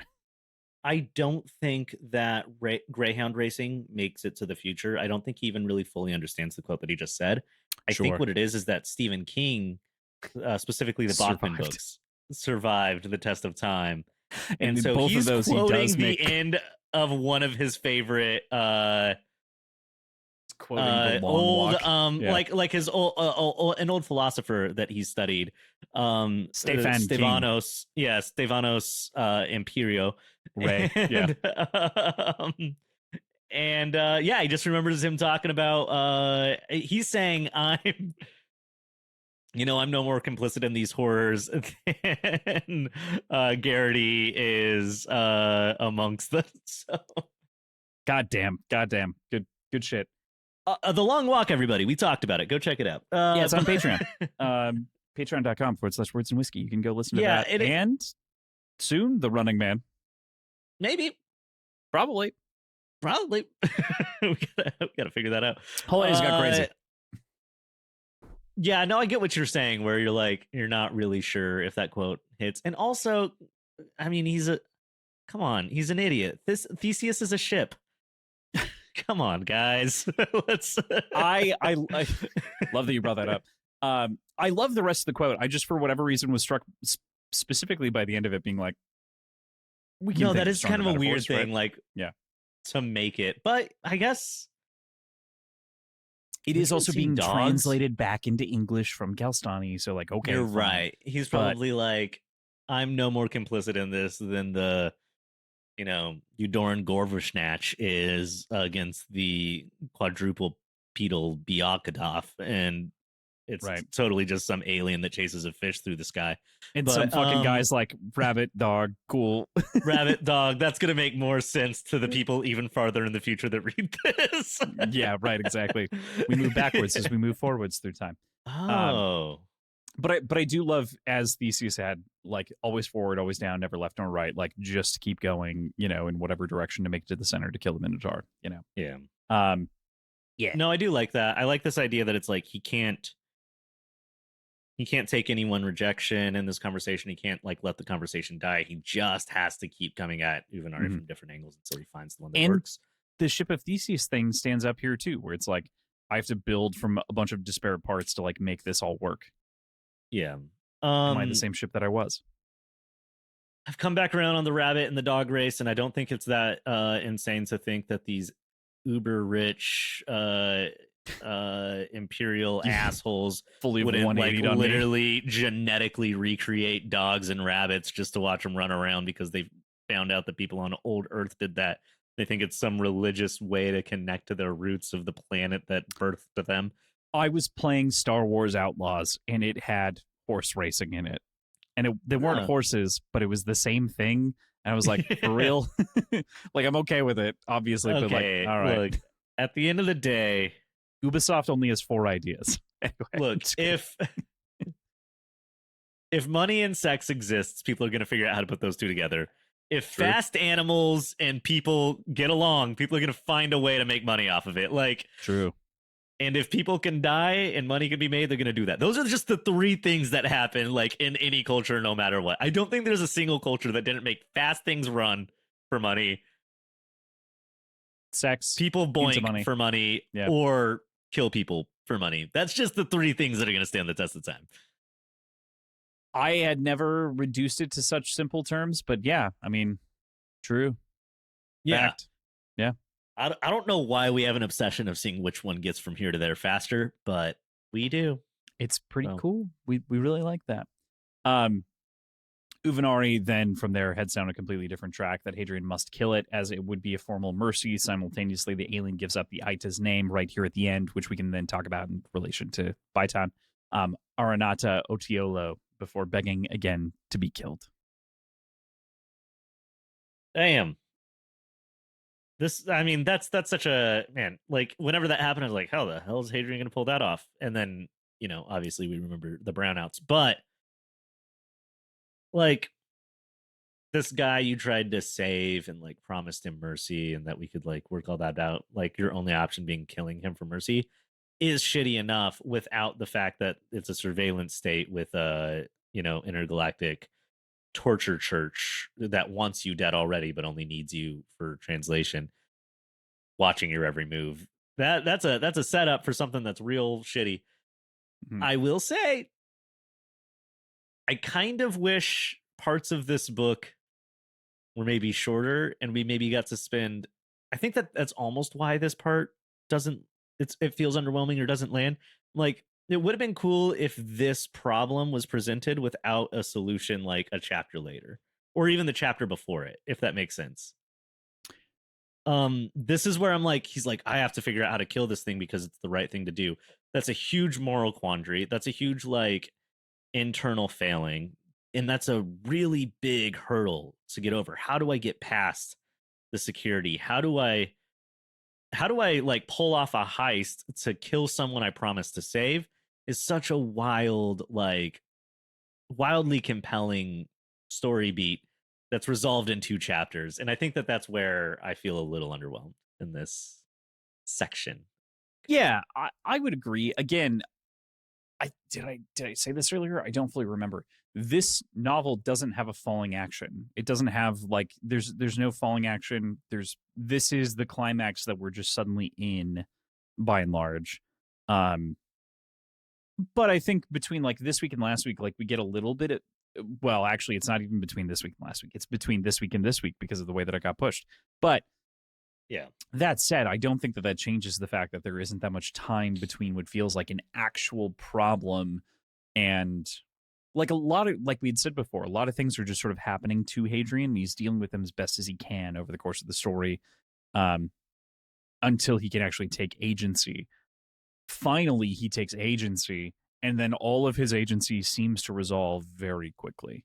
And this, again, to your point, is not like a full critique of the story. The story is still great. However, it does leave a little bit of a drier mouth feel, you know, at the end of all of this. It's almost interesting too. Like in some ways, it would almost work in the opposite of what I said. If this happened in book 5, but they were all like 200-page, like pulpy sci-fi length, you know, right? And this was like then a 22 independent story, yeah, a 22 book, you know, 200 to 300-page snappy sci-fi series.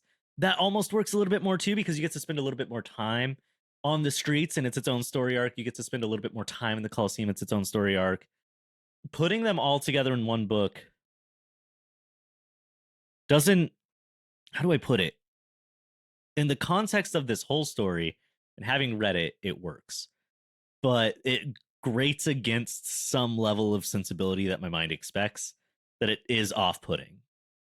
Yeah, entirely. This is like 5 books ish in one. You know what I'm using as an approximation, but like, it's either 5 books in one or it's 5 too many plots for one book.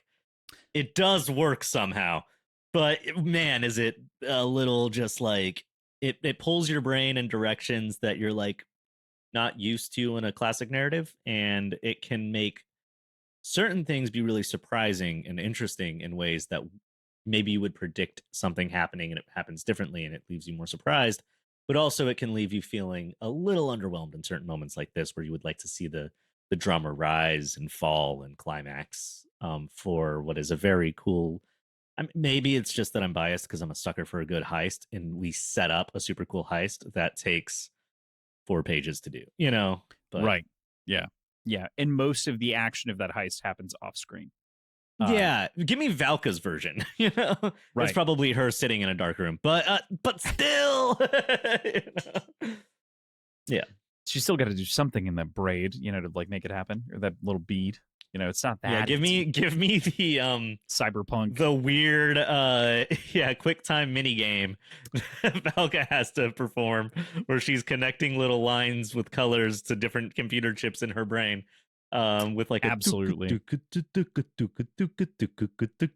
type sound playing in the background, Yeah, or the BioShock like pipe clangs as you put them in place. Clank, Yeah. clank, clank, clank, clank, clank. Exactly, yeah.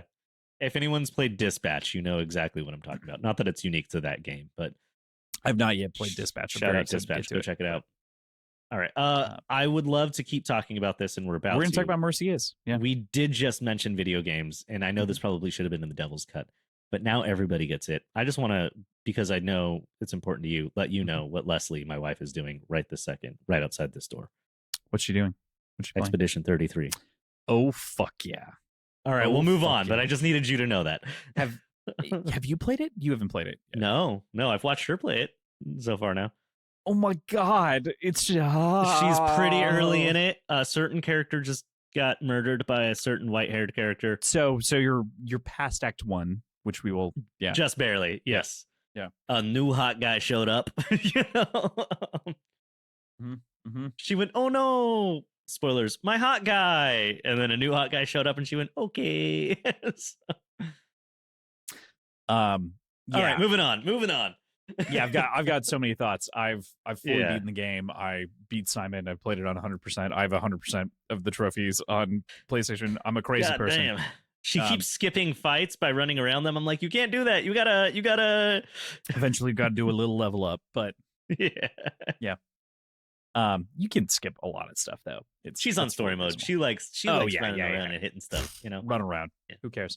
That said, Mercy Is.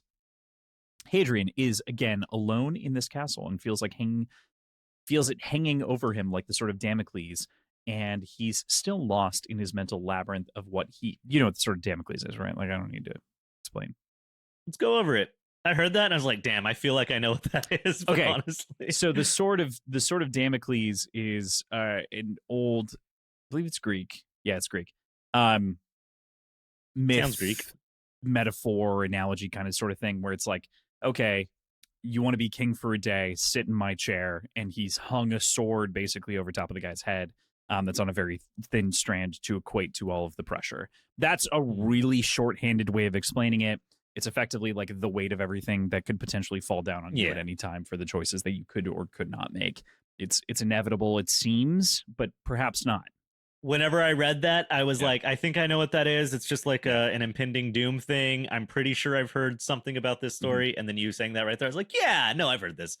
But I will admit that is not something I'm like deeply familiar with. So yeah, I feel like it's like more of a thing that should be more widely known at the very least, because it is something that I think persists in a lot of different media, but it was like an idea that does. But yeah, I don't know. Not everyone knows.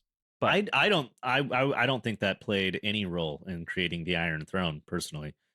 You don't think that it did, perhaps, that the entire idea is literally the sword of Damocles. Yeah. It's always fun to me to recall that, like, because Damocles specifically takes place, like the story takes place in Sicily, that like Greeks actually ruled Sicily for a long time before the Italians even got there. Like, they settled Sicily. It's a Greek island. Yeah. Even though it's part of Italy now and forever. Syracuse. That adds up. Anyway, I digress. Who knows where anyone's from? I found out that like Celtic culture isn't native to the like Great British Isles and No, Ireland and stuff. And I was like, what the fuck, man? I don't know. Fucking like French and German and a lot of other shit. Like it's crazy. The spread of Celtic I don't culture. know who's from where, man. I don't know anything. I don't even know what's from where. Yeah. Yeah. I'm pretty sure America invented pizza, but that's as far as I got. That's actually not to get too further into this particular weed, but that's actually why my appreciation for the French has grown so much, because it turns out that so much of this shit is French. Like so much of all of the shit is French, actually. Just work in a professional setting with one French musician, and don't worry, they'll completely cure you of any respect you have for the people. I'm not suggesting that I love the modern French, although if you're French and listening to this, I don't want to suggest that I hate you either. But I'm saying the history of France and I have region. Beef with one French artist, not French people. French man. Yeah.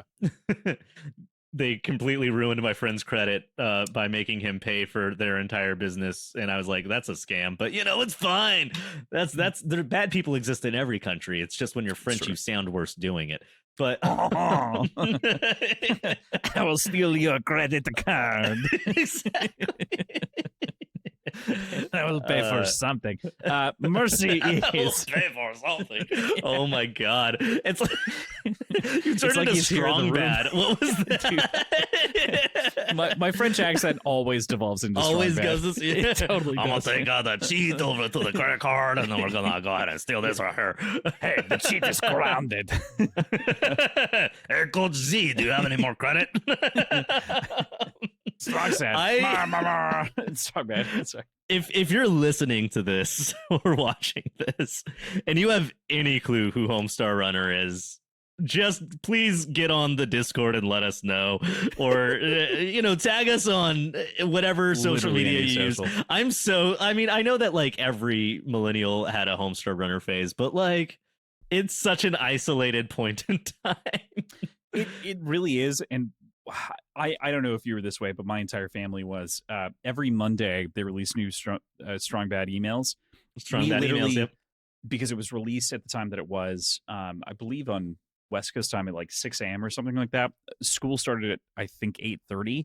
We would wait at home until 8 because we were only 10 minutes away from school. Collectively around the computer, watch the strong bad email, load into the car, go to school. Like that was the Monday routine every Monday. So that's wild. I was homeschooled, so I just watched that shit all day, every day. Oh, yeah, but I wasn't homeschooled the whole way. But for a lot of years, for the strong bad years, I was doing it at home, and I was alone. My parents were at work. It was crazy. No. My dad was into it. There's a family photo at Christmas. My stepmom sewed everyone strong bad masks, and so the entire family of like 24 people are in strong bad masks for the Christmas photo that year. Anyway, I know that this sounds like a random rant, a random little side tirade, but it's actually it's a teaser for the Let's Play series. Content that me and Crosslyn are releasing next week, where we go through the entire Trogdor the Burninator text-based RPG that they released. Yes. So check it out on Twitch. Wouldn't do it because it was too hot, too sexy, they said. So it's on Rumble? Yeah. No. I was gonna make a joke and I couldn't even say it. Yeah, no, I saw you start to cringe at the idea, and I was like, I gotta cut this before. It's exclusively on, and then just bleep it. I was gonna say Truth Social, but I just couldn't do it. There it is. Pain is real and felt throughout my entire body. Yeah. Ooh. Okay. We're gonna continue through Mercy as so the sort of Damocles, and he's still lost in his mental labyrinth of what he could do as his suffering feels linked to this Cielson captain very directly, as he's kind of imagining this through Uvenari's perspective. Until Valka sneaks up on him, and calls her a witch and this whole thing, allowing for them to formulate a plan. She agrees to it for Hadrian, very specifically, for you. I love one of my favorite moments, maybe in this book. Two of my favorite moments happen in this book, in this section that I have been saying is underwhelming for me. So I guess, maybe I got to reconsider some things. But I think two of my favorite little Hadrian moments, little kind of like self-aware Hadrian introspective, but out loud to other people moments. whenever Hadrian is like, "Oh, maybe you are a witch," the Maybe way you Gilliam sneak was up on right. people. Yeah. Yeah, and she goes, "How did you know it was me?" And he says, "I didn't, but I'm really happy you are. Otherwise, that would have sounded insane." It's just, I because that scene happens in everything, right? Absolutely everything. Someone's heading up softly, and the person doesn't turn around. They know exactly who it is. How'd you know it was me? Like, I always know it's you, or whatever it is. I could smell you. Yeah. Batman. Anyway. Yeah. uh oh, I know it's you because I could feel you coming closer due to the bond between our mated dragons. Precisely, yes. Yeah. But instead he's like, I didn't. Oh man. I'm so I fucking guess. lucky. Yeah. Could you imagine if it was like it'd be one thing if it was if it was a Lauren or something, but yeah, it's legit. Or like Anais, right? Like that would have been so awkward. Yeah. Balian's up there.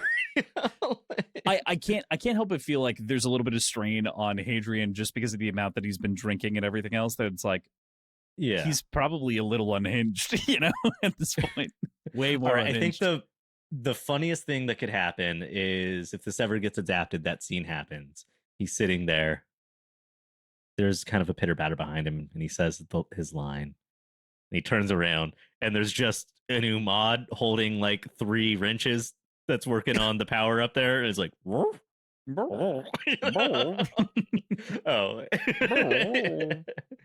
But yeah, I really liked that little moment. I think that this is that moment, and the other one that I really like are 2 things where I do wish that it's not so much a voice acting thing, but within the audiobook, I wish that there was a little bit more allowance through the writing style to allow for like a little bit more interpretation of it. But because it's this like past tense kind of remembrance, it's always a little muted.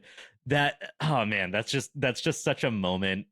And it kind of gets delivered as like I didn't, but I like very straight. But I'm like, damn, that I want the record scratch in that moment. It's such a refreshing break from this entire fucking book, but also like this section is pretty dour, right? Like, and it's such a nice moment of actually well-placed comedy based on what we know about the characters, where we've been, but also kind of a meta commentary, which this book has some degree of, where it's definitely like it lives in reference to the books it's kind of critiquing in a lot of ways, calling back to and critiquing. Yep. Yeah, there's definitely like there's inspiration, there's direct quote, and then there's also like these books did these things that I feel like I could do better, and in like the sci-fi sense, and some of the more like building out your world kind of way, and I think it does. But like this moment's just very meta and fun. I like it. Yeah, it still hits home to me at the very least to like think about the analogy of comedians and strippers that Chuck Palahniuk puts forth. I think I've mentioned this since you've joined the show. No? Maybe, okay. But I probably heard you mention comedians, and I was like, yeah, like some of those, and you went strippers, and strippers. I'll explain it one and then you more tried time. to explain it after that, and I was just thinking about comedians. Just for the point of anyone who hasn't heard this and is joining us maybe for the first time, the general idea that Chuck Palahniuk presents is that tension is maintained through a consistent maintenance of comedians and strippers, like a strip club, right? You have the strippers are out, you get a bunch of money. But then at a certain point, you have to break the tension and reset the room. So you bring out a comedian, you bring out something else, you bring out something to lighten the load. That is exactly how you maintain tension in a novel. It's the same sort of thing. You build up the stripper, you build up the scene, you create everything, but then you bring out the comedian to cut the tension so that you can rebuild and reset to put the strippers out again. Very accurate for storytelling. I'm not a person who has apparently frequented enough strip clubs. Do they have comedians? I have not been to a strip club. Period. Okay. But like also like I've got like 3 in my life. Club, but no, and again, like it's Chuck Palahniuk. I've been to some drag shows with go-go dancers, but they had kind of comedy, I guess. But honestly, that's like a great comparison. I'm assuming his metaphor is based in like an old 90s metaphor effectively because it's likely what it was at the time, but he was also in the Pacific Northwest, so things are weird up there. So he's like, how you always bring out a comedian at your strip clubs. Everyone's like, I don't know that. I really don't. Comedians used to perform a lot at strip clubs. I knew that, but I didn't realize that this was like See, I didn't know that at all consistent until you told me metaphor. this. Yeah. I know I should be thinking about how it pertains to storytelling. This is probably what happened last time you told me. If you did, I got way too caught up on the idea Fixated that on I the had idea. no fucking clue that strip clubs had openers. You know? Well, it's openers, mids, and closers. Like they're there. Dude, you know, at that point, like, do local bands play sometimes? Like, can you have like a Maybe you comedian could. come on and then like a stripper, and then there's like, what the fuck is up, gold diggers? all right. I think One, we've two, relieved three, the four. tension on our podcast. Yeah, just moving kidding. on With our comedians. No, I'm just kidding. What's up, motherfuckers? That was good. It's like we're playing the Denny's on Tuesdays, we're playing Cheetahs on Friday, like Mad Cats on Sunday nights for the religious crowd. doors are at 8. It's us, Diamond Toga Leotard, and then John Mulaney. So do with that what you will. And also He make sure needs you money. don't share the coke with John Mulaney. Yeah. Okay. That said, Adrian then goes to the other Cielson group together. He addresses the Baitan immediately and pulls him into the front, allowing for this conversation to happen to begin with. He plays this conversation very carefully in an attempt to extract any other information from him. Agari is here with him this time, though, so he's restrained in what he can and can't say versus what he could to Uvenari. Or at the very least knows that one day someone will review the tapes and see the truth of what's been said. So he's kind of dancing around it up until a point here. Yeah, it's also nice. I guess it's kind of, maybe it's after the dancing around moment. Basically, whenever he's trying to figure out what Baitan actually means. No, that's in this moment. This is okay. Yeah, that's it's before the nice to for one moment have Hadrian thinking the things I'm thinking, like as they happen. Like, I'm Baitan, and he's like, "Is that you touched your tummy? Is that babies?" And then they're like, I don't even know how these guys reproduce. And then it's like, no, I carry a piece with me. And he's like, so you're his concubine or his mother? Wife? Yeah. And can't figure that out. I definitely have my theory that Aranata, Otiolo, yeah. perhaps, is more of a tree than a Cielson, and root is literal. And they have eaten of the tree. I think the tummy thing is because they have eaten a piece of Aranata. There's also a possibility that Aranata is just Cielson, but they have eaten of this kind of god prince, and that gives them the authority of their religion. I know that they eat people, and based on a statement from way earlier in the novel where he was like, hey, whenever he's talking about like, oh, they're not cannibals, they eat people, he's like, I was wrong, they do eat each other sometimes. They might eat each other in ritualistic settings of some sort. I believe that was the touching the tummy, saying I carry a piece with me, is that whatever sort of root Baitan is, that came from the consuming of something that is considered a piece of Aranata. Tolio. Or Toyulo. Or Polo. Oilo. Oh no. Oh no. Oh no. Aranata, oh no. Yeah, fair enough. Do you want to make that a bet? Can I make the bet as broad as what Baitan Tanar, what is this person's name? Tanaran? Tanaran. Tanaran ate a piece of the Cielson god, and that gives Tanaran some sort of authority. Whether that god is a tree or a person or a concept, Tanaran did munch on something. The munching gave Tanaran authority of the god prince king. Or power, authority. God, prince, king, person. Got it. Person, princess. Princess Peach? Is Princess Peach? If it's a tree, it could be peaches. It could be maybe a they peach tree. eat Princess's Peach. And then, Hey, yo. Hey, yo. Yeah, I feel like the tummy touch, that means, and we saw Uvenari do some munching. We know that they be eaten we know that they eat people, but we also know that at some point in some way they do eat each other based on the Hadrian's statement seen it. from Yeah. Hadrian earlier. Right. Yeah, I think there's a ritualistic cannibalism involved in whatever their religion or political hierarchy is that is inherent to Tanaran having leadership capabilities Sure. here. Cool. To round this out, brownout occurs. Hadrian speaks directly to the Baitan, risking it all, doesn't lie, tells him the truth, tells him the plan, shows him mercy, and showing mercy to the captain, telling him the truth about the torture. And Tanaran agrees that that'd be doing right by the captain, of course. There's another Cielson in here that's kind of throwing some shade and like literally grabs and picks up Hadrian in the moment. That said, he also gives us a little bit more on the gods, the watchers that made the Cielson and or us. You know, there's this big sort of, that term again is kind of floating over the idea.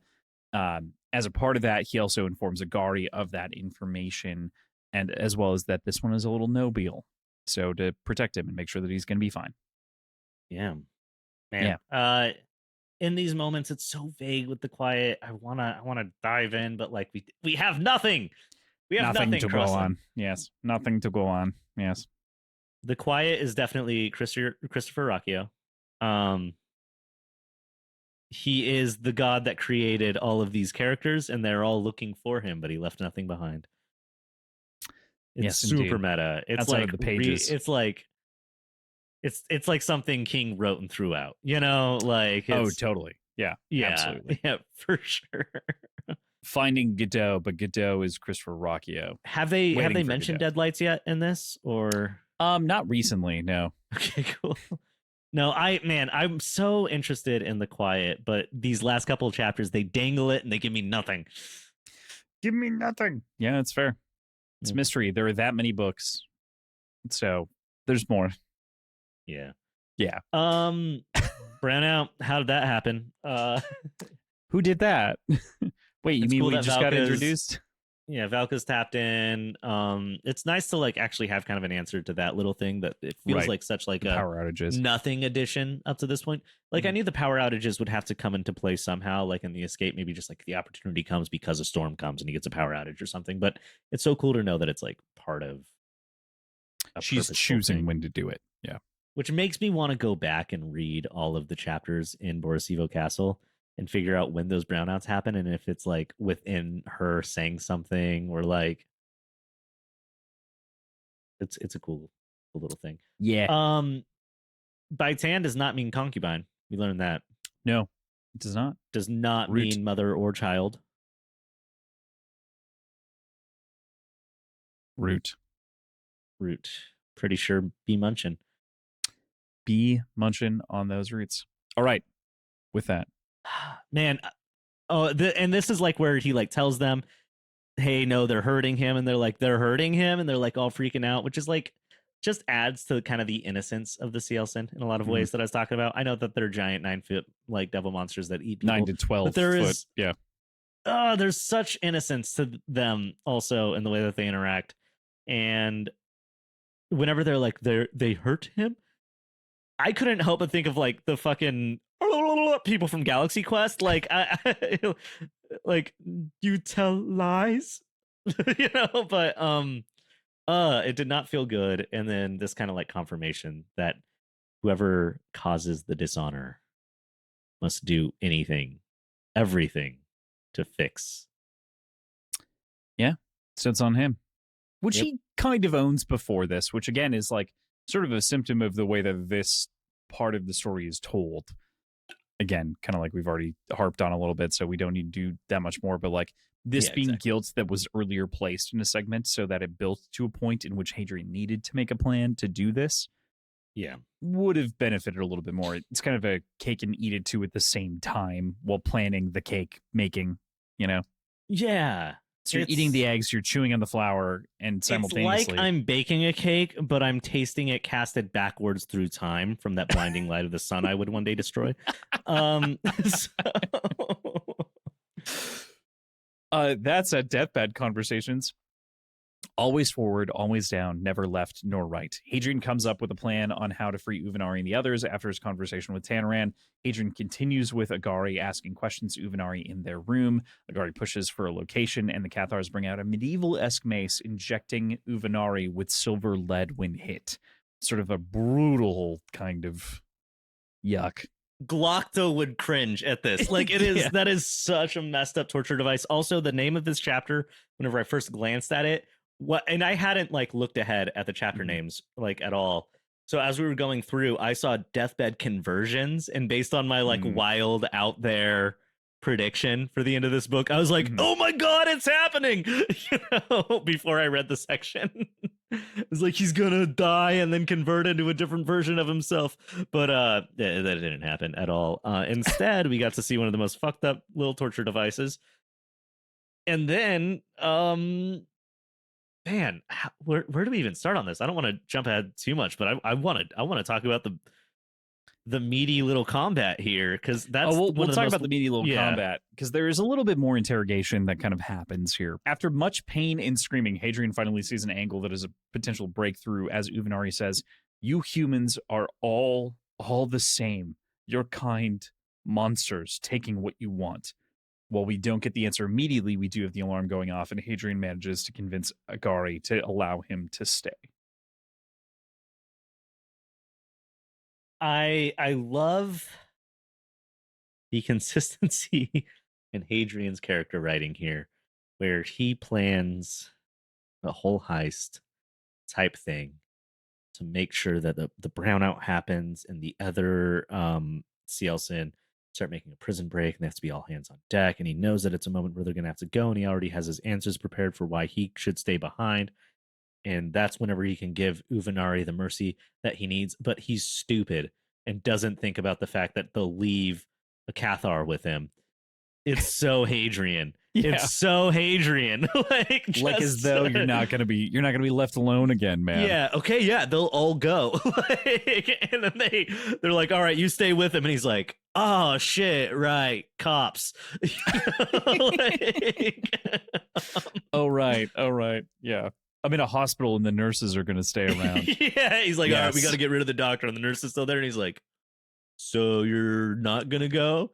We're like, no, this is my patient. And they're like, you're not a doctor? And they're like, I'm a nurse. And he's like, so is that like a doctor? Like, Hadrian is so smart, but he's so dumb.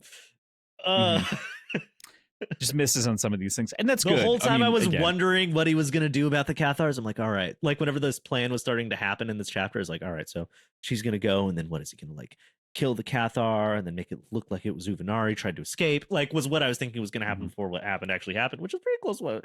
But like, he just absolutely admits to me, the reader, like if I was Hadrian writing this recounting of my life, I would not admit that I just forgot about the Cathars. No, that would be a revision I would make. But I think that's what makes it interesting, is because it makes him a little bit more trustworthy that he does fail so much, which makes me then also question some of the other things so much, where it's like, how much should and shouldn't I trust you, to some degree. Yeah. So, man. But because they took off the little leather straps so that the lead doesn't hit Uvenari, I really liked this kind of setup payoff in this chapter. Like, I think that this chapter, there's a specific name for it, but if the gun on the wall, Chekhov's gun. Chekhov's gun. Yeah, like if there's a gun on the wall at the beginning of the scene, like someone's gonna get shot with that gun by the end of the scene, right? Or movie or whatever it is. But this is a really, really tight turnaround of just like, here's a torture device, here's how it works, this is gonna be important because of this torture device. And I think that that's what I like about it, is that like the brownout didn't cause the shackles to fall off, and so Uvenari's free, because that would be totally acceptable within the story. There doesn't have to be a failsafe of leather straps in the story necessarily, but I like that they add that. They're like, hey, if the power goes out and the magnetics like fail, he's still strapped down. Right. But because of this torture device we're using, we're going to temporarily remove those. So it like establishes this torture device that will be important in the fight later.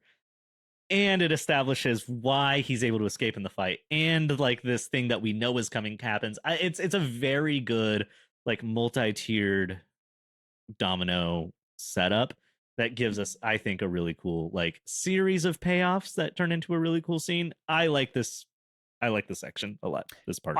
I think it's great. It's a great chapter. In addition, like there's a small note here just to add into what you're saying, where Uvenari turns to Hadrian after this, because this is easily the most painful thing that has happened thus far, and says, tell him to stop, speaking about Agari, of whom has been a female this whole time, which is just, again, this like other note of like gender confusion and language and like kind of missing, like interpretations and things like that. That's bound to happen. One C. Elson in Trump's America, that'd be so bad. Yeah, right.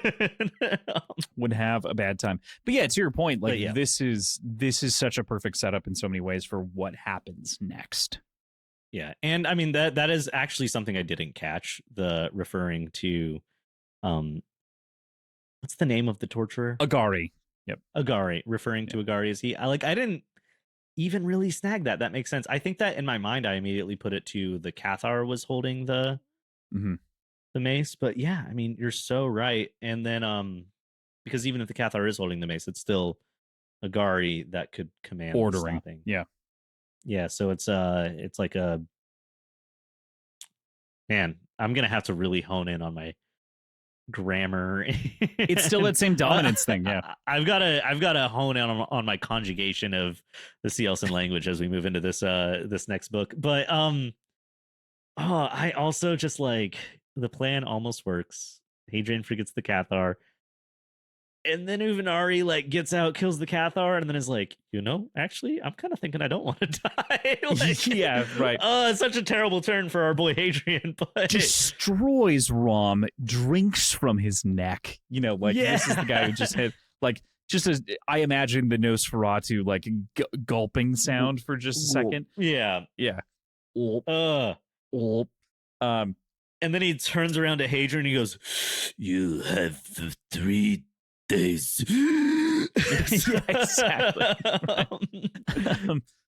But this quote, as it sort of like flares, the light flares on its face, in orange glow like the death of a fire blossomed in the dark, carving red highlights into the naked inhuman's twisted face. Only the eyes were dark, put so deep they reached up through the floors of the Bastille and the air to the channel of the fathomless night of space. It smiled, crystal teeth glinting like obsidian in the hell light from the torture mace. Like, dude, whenever he finds that, so he picks up the mace in this fight. They're just kind of swinging at each other with whatever they have. And there's like some clinking and some clanking and some swinging and some swiping. Hadrian gets a cut on his arm with a knife and everything that he brought to, which I'm still kind of confused on was it the main gauche or like what's the name of the like type of knife that Hadrian brings? He calls it a gauche. Yeah. A gauche. Yeah. So he like brings a knife and it has like a porcelain edge, but it seems like a fancier knife than it seems like a sci-fi blade, but it's definitely not high matter. Doesn't matter. Sorry. That's just like a train my brain was trying to figure out on it. But this fight's happening, and then like that moment where it's in the dark because of this brownout, where Uvenari finds the mechanism to activate the mace, and we get that line. That's maybe the most, I want to say cinematic, but I mean, if reading is just like collective hallucination, that's the most I hallucinated in this book up to this point. I think I could see that scene. Like I was there. I was Hadrian, and I was seeing that blossoming snarl of an alien visage, and it was terrifying. And that is one of the most effective moments in this book for me. I absolutely love it too. There's one other like line here descriptively that I really loved as well, which is near that same thing. So those eyes went out like sparks, and Uvenari tore, into the Cathar. The darkness spared me the color of the blood. Only the shape of it, dim as thunder, impressed itself upon my petrified mind. And like equating dimness to thunder as opposed to lightning is like such a subtle thing where it's like, oh, that has no color. It has nothing. It's not there. Like, yeah. I like mentally am equating the two, but it's not the same.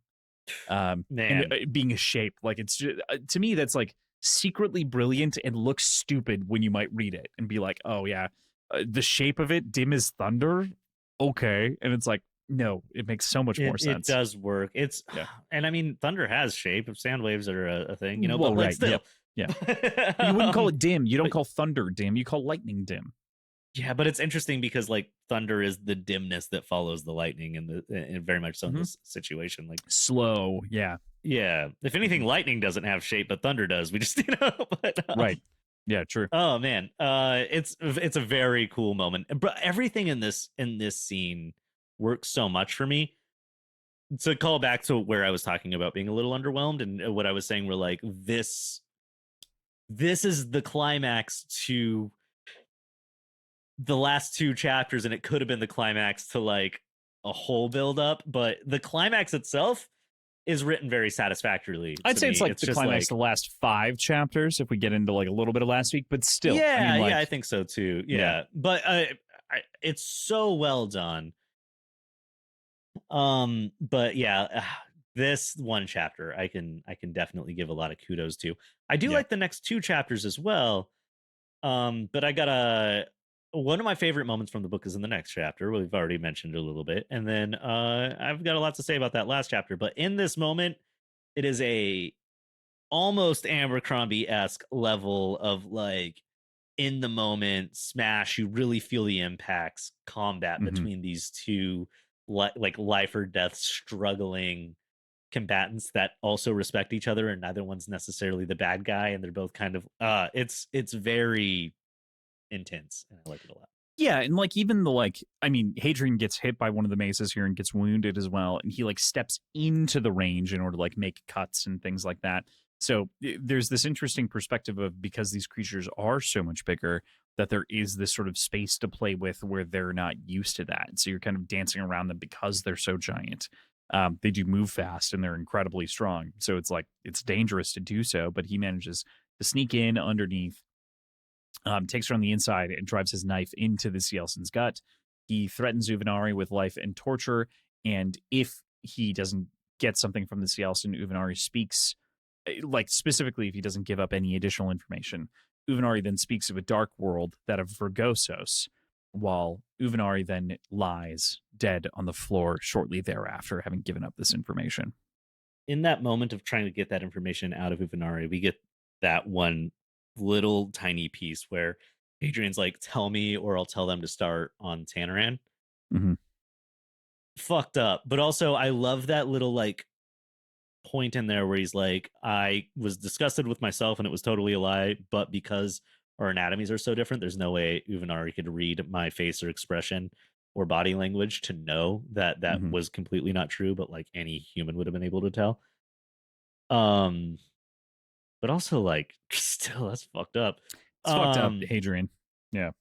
yeah, but like I'm interested to see how those things play in like the next book, where clearly we're like traveling with a group of humans and a group of Cielsen, where like how do these lack of ability to read each other in these situations? How does, like Hadrian couldn't lie to another person in the way that he just did, but he could to a Cielsen. I assume that the Cielsen probably have the capability to portray untruths to humans in a way that they wouldn't necessarily be able to read as easily as a Cielsen would be able to, because just the Right. body language is so different. That one little line did make me a little bit excited to like see how these kinds of like playing off of the differences and trying to figure each other out is going to play into the next book. The prospect of how different everything is or could be between Yeah. species. Yeah. Um, we get Vorgosos though. We're back to the Vorgosos. pirates. Yeah. Them Um, pirates. yeah, it does make me wonder, like, because Gibson gave him that book, right? Like, Yep. that was like the last. Mhm. It makes me wonder if Gibson knows about any of this. Like, we don't know much about Gibson. Was Gibson a fucking before he was he speaks Cielsen, right? Was Gibson the Hadrian of the Cielsen Inquisition on Vorgosos? I don't know. I don't even know if that's a prediction. That came to me right now. But like we're like told not a lot of people speak Cielsen. Mhm. Gibson taught Hadrian, knew enough Cielson to get Hadrian like pretty goddamn good, not like just a passing little study.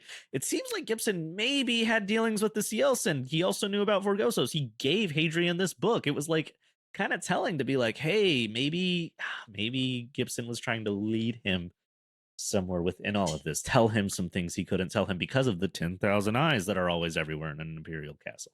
He is also like, it's worth pointing out that Hadrian is better at Cielson than he is like Tavarosi and some other things that are like adjacent, right? Like, Yeah, so he's kind of there was bullshitting. like, So this is pretty serious.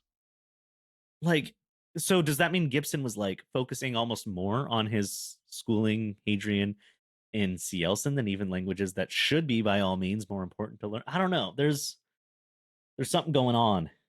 My Mhm. thoughts with Gibson, Vorgosos, the fact that the Cielson have spoken with humans before, the fact that we know a human who speaks Cielson, who gave Arthuman a book about Vorgosos. It all ties together, but like it's so far apart in the book with a bunch of shit in the middle. Yeah, It's right. hard to parse, you know. There's a lot on the in between. I mean, this is a long book. This is one of those things that I'm interested to talk about in the wrap up. Before we do the wrap up, I'm going to try to read The Murdered Son, which is the original draft, so that I can talk specifically about like some of the differences therein. I know that the Colosso features more prominently. I know it's a bigger part of that story than this one. So, but just to get like an idea of like what that shape looks like versus what the shape ended up looking like over the course of, I think like 4 years of editing or 3 years of editing or something like that. Wow. So like, yeah. So we'll talk more about that as it comes, but it'll be interesting to think about in terms of this context. I'm as so well. excited to dive into all that. With all that said, A rare thing. Yeah, Uvenari died. Yeah, Uvenari dead. Rip Uvenari. Then everybody's like, hey, Adrian, you know what? You're right. Go ahead and do whatever you want. Take a shit, but this guy's in charge. Adrian flies off. Book's done. Book done. Yeah, that's how it goes. I got some shit to talk about though. No, I don't think we need to. I don't think we need to talk about. I don't think we need to talk about that. We then cut to the Count's throne room and Agari begging for another shot with another prisoner. Information from the chapter before having already been shared with the group. Before Gosos is where they'll go to find them, meeting the Cielson or anything else, if anywhere. While Volka is missing in the scene for the moment, it seems as though she isn't expected or suspected as a culprit of the brownouts, which was a fear. Yeah. I also love throughout this entire conversation where they're trying to figure out what to do with the Cielson, and Hadrian's like, we gotta go. I mean, clearly something happened. There has to be some reality to it. We have to like take the Cielson and figure this out. I love how many times someone's like, but I mean, we don't even know where they've been. And he's like, Vorgosos. And they're like, we don't even know where they are. And he's like, Vorgosos. Just the amount of times he just says Vorgosos, like as its own singular sentence. This entire segment is great. It's like, bro, you Vorgosos. knew, you heard. Yeah. Vorgosos. This scene does have that one quote. I don't know if that's a little later, and I'll wait for it. Oh, that you are a walking literary cliche? Yeah. We'll talk more about that. I mentioned this earlier. I mean, within the second chapter, I think of this week, that like Rain Smythe dominates a lot of this conversation one way or another. It really kind of fills us in a lot of details, makes us, I think, a little bit more confident, and I think, in my opinion, interested in the sort of military industrial complex of the Empire to some degree, where it's like, hang on, you're actually competent at what you do. This is kind of incredible in a lot of ways. I'm curious as to how your military functions. She feels very Warhammer-y in a way, and I think very Warhammer. In one of the things that she sort of says is that she would rather, Voss questions her treating with devils, commenting, and she comments back saying that she'd rather talk with men than kill them, which is an assumption that is sort of misattributed to like, oh, they're not men, and it's like, no, I mean my own fucking men, you moron. As though she's like spitting that back as sort of this like, ooh, the failure of the chantry, especially in this moment. Lauren similarly kind of supports the same idea that the chantry is failing. Hadrian even points out that they're aligned with the extra Solarians potentially, and that maybe this planet isn't as full of myth as it was originally considered. So there's like a lot here, but in particular, Rain Smythe stands out as a standout character in this section to me. Very much so. And Rain, like, oh man, really, like you said, dominates the conversation. Puts Lygia Vess in her place, very much so. But it's so interesting, speaking of Lygia Vess here, how much she's built up in this book and never really does much of anything. Mm-hmm. So I'm so curious. We've got to get more Lygia later, right? Just, you can give me that much, right? Is there more Lygia? Who knows? You can say, you could just be like, yeah, she's mentioned. The biggest deal. Mentioned again? Yeah. Okay, cool. Because all of this, like, you killed her son, she wants you dead, and then she like gives some mean looks for like 4 chapters sporadically from there. Mm-hmm. Come on, we need more Lygia. But man, what's to say about Rain? Rain's smarter than me, so it's hard to like follow her goals and stuff, you know. Yeah, I mean, like, it's just interesting to think from the Imperial perspective of what that war machine might look like and, like, why she's behaving and acting the way, and also, like, actually genuinely cares about the lives of men. So you can see between the 2 segments why she pivoted the way that she did to be like, okay, let's try to get as much information. We'll also maintain political prisoners. Sounds good. We can do both. Then it's like, okay, you fucked up. Now we need to do something else. We've gotten information. We lost the person that we're getting information from, who's potentially the most useful, thankfully not the most valuable, which is Tanarant. So now we have to try the political moves. So what do? We go to Vorgosos. And so that's like, she's commanding the space. So good. So, speaking of what do? We go to Vorgosos. I like Hadrian's like suggestion of like, what if, you know, the appearance of Federati. Yes. In a secret mission for the Empire, you know, and that leads to your favorite quote. Yeah. And he comes up with this very melodramatic plan, this very movie style plan where we're going to pretend to be mercenaries and we're going to bring in a crew and we're going to fly them to this. We're going to go find Treasure Planet and we're going to, I mean, literally there's a cyborg. I think we're going to go find Treasure Planet. It feels very Treasure Planet. Yep. Which sign me the hell up. But best movie ever. So Christopher Accio is very into Tolkien, needs to put a song in this book at some point. If he wants that song to be by the Goo Goo Dolls, then it would be perfectly Treasure Planet. That's all we need. I love that Treasure Planet is like your sci-fi reference here, because for me, it's Titan AE, which is like the missing planet. I don't know if you ever watched Titan AE. That was the... No, the missing planet's from Treasure Planet. They're looking for it. But they're also looking... Want a moment to be real. Sorry. Yeah, but what I'm saying is I'm singing lit songs, which they wrote for. Wait, I didn't know. I thought you were going to tell me about some. I thought you was talking about some book or something, but no. This is another movie about a released around the same time. Lit, different. Lit is it? Fucking. Not Ben Affleck. Matthew Damon plays the lead character. My god! I can't believe you haven't seen Titan AE. You should just watch it for fun with Leslie. I'll go watch Titan AE. Yeah, I think it's on either Netflix or Amazon right now. So I'll do like a triple feature. I'll watch Treasure Planet, Titan AE, and then for some reason I'll throw Pandorum in there. Hey man, let's just talk about this cast list real quick. Matt Damon, Bill Pullman, John Leguizamo, Nathan Lane, Gian Garofalo, and Drew Barrymore. Like that's just such a... Hold on, Nathan Lane. Oh no, sorry, I'm thinking of Nathan Lane. You're not Nathan Fillion. Nathan Lane. No, I was thinking of Stephen Lang. No. Yeah, no. Mostly comedians. Bill Pullman just is in every sci-fi. Well, and Matt Damon, John, and again, this is animated. It's an animated movie. It's animated. Yeah, that's why I was drawing the comparison, because it also came out in 2000. Like it was right around the same time frame. Wild. Titan AE. What? Titan AE. You'll be blown away by the soundtrack in the same way that you were quoting it back to me. That's insane. Literally. How do I not know this movie? I I'm gonna be real. Looking at this The poster, I do trailer not like the using- art style.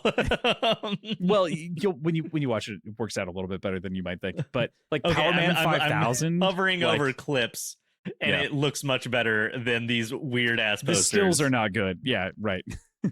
But like literally, the trailer uses "Higher" by Creed, which is why I was like, "How haven't you like?" Oh, no heard of way. This? Yeah. Anyway, this was a big digression to talk about our various favorite like treasure planety movies, which fit into the idea of what Howling Dark could be with Vorgosos. So, Cassier Soulier, are you a walking literary cliche? Yes. Ask anyone who knows me. Ask anyone who knows me. Yeah. Absolutely fantastic. Yeah. Great bit of meta commentary. Yeah. I mean, I like built this up being like, that's my favorite line. That's my favorite line. Now that it's here, I don't really have shit to say about it. It just rocks. Like, It just it's kills. It's such a good, yeah. If there is a single climactic moment of this book, I think this whole book builds up to that one line. Which is kind of true in a lot of ways. Like the whole book is kind of a bunch of cliches assembled in a way that's new and original, but also commenting and everything else. Yeah, no, every single thing about it. Like he's the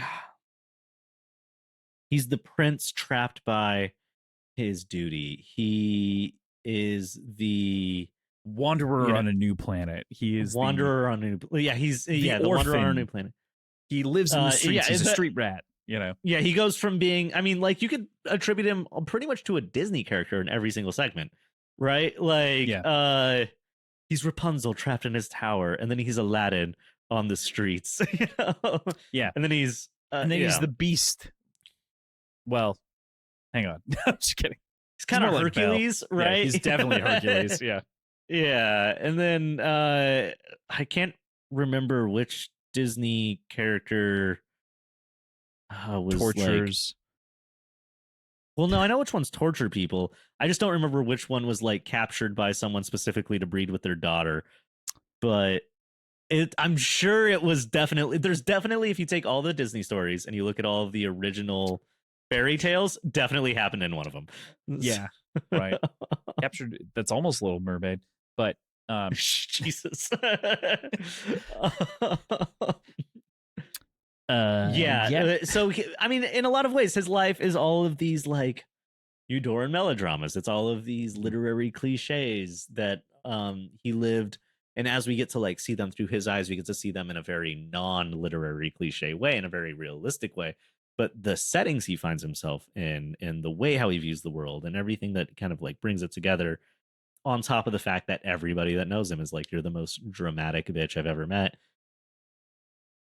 leads up to this line. Exactly. I mean, it really is like the exclamation on the end of the story, and everything after that line is epilogue. Like, kind of. Yeah.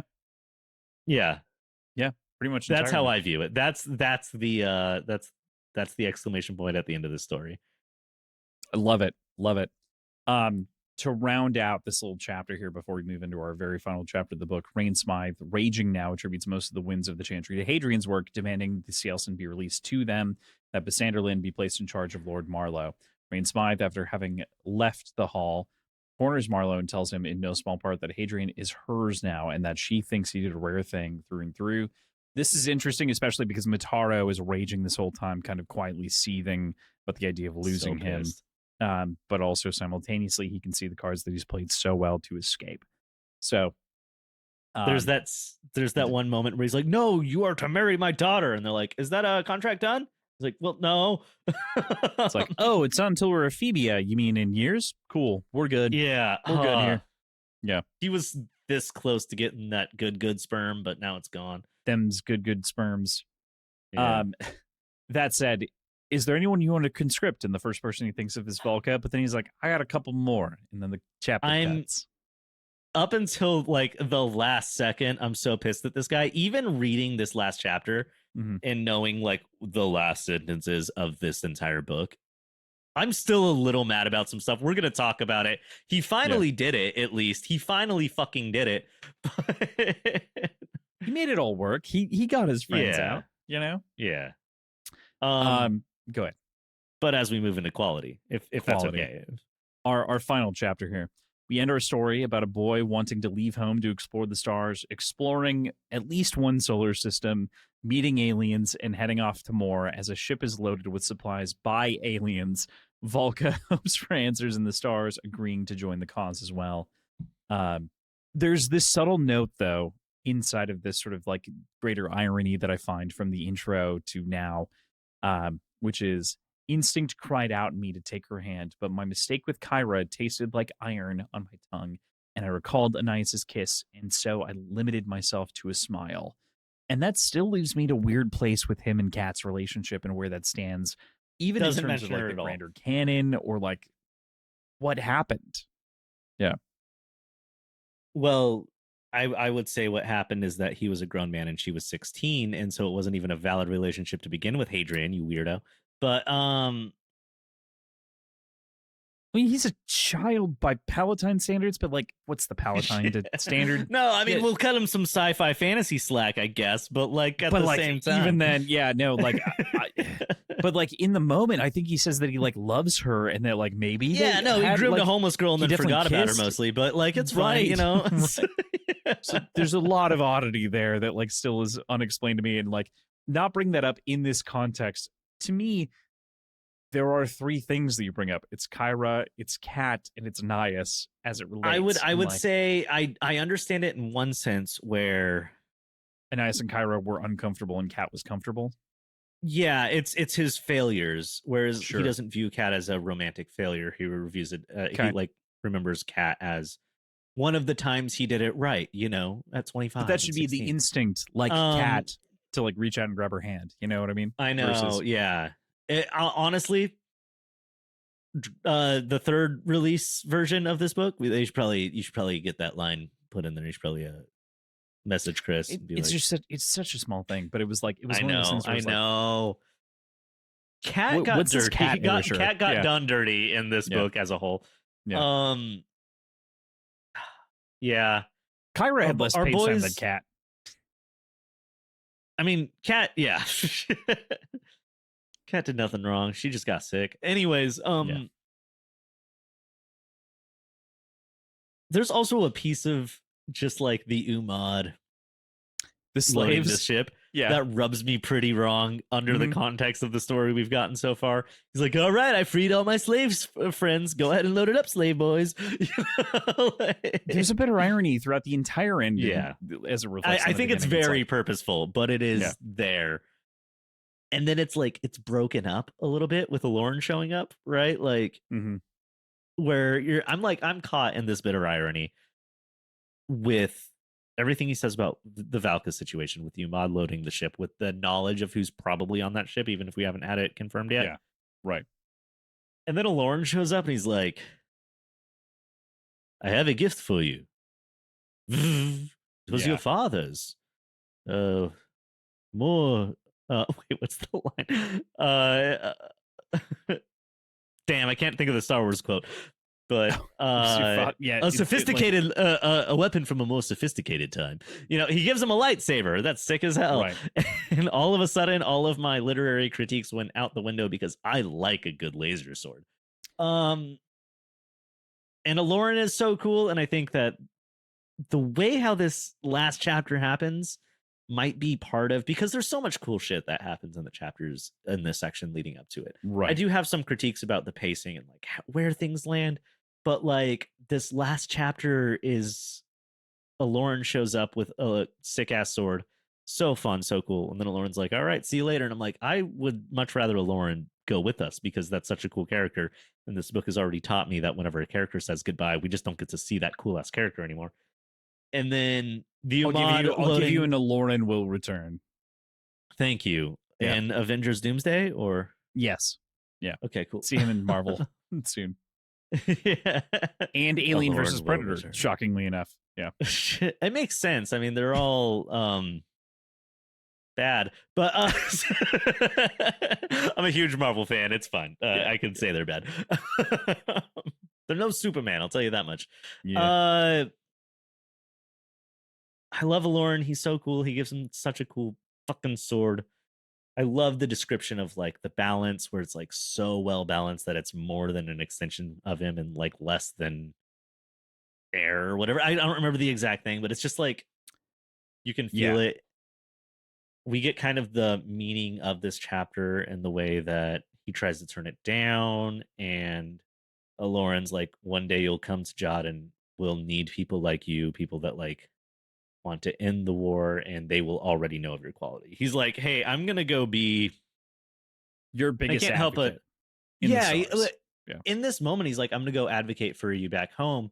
But there's also a piece of it to me, I think maybe just within the context of the story, that can't help but read it almost as like, by the time we get to this, like, will I assume Hadrian's myth is going to grow.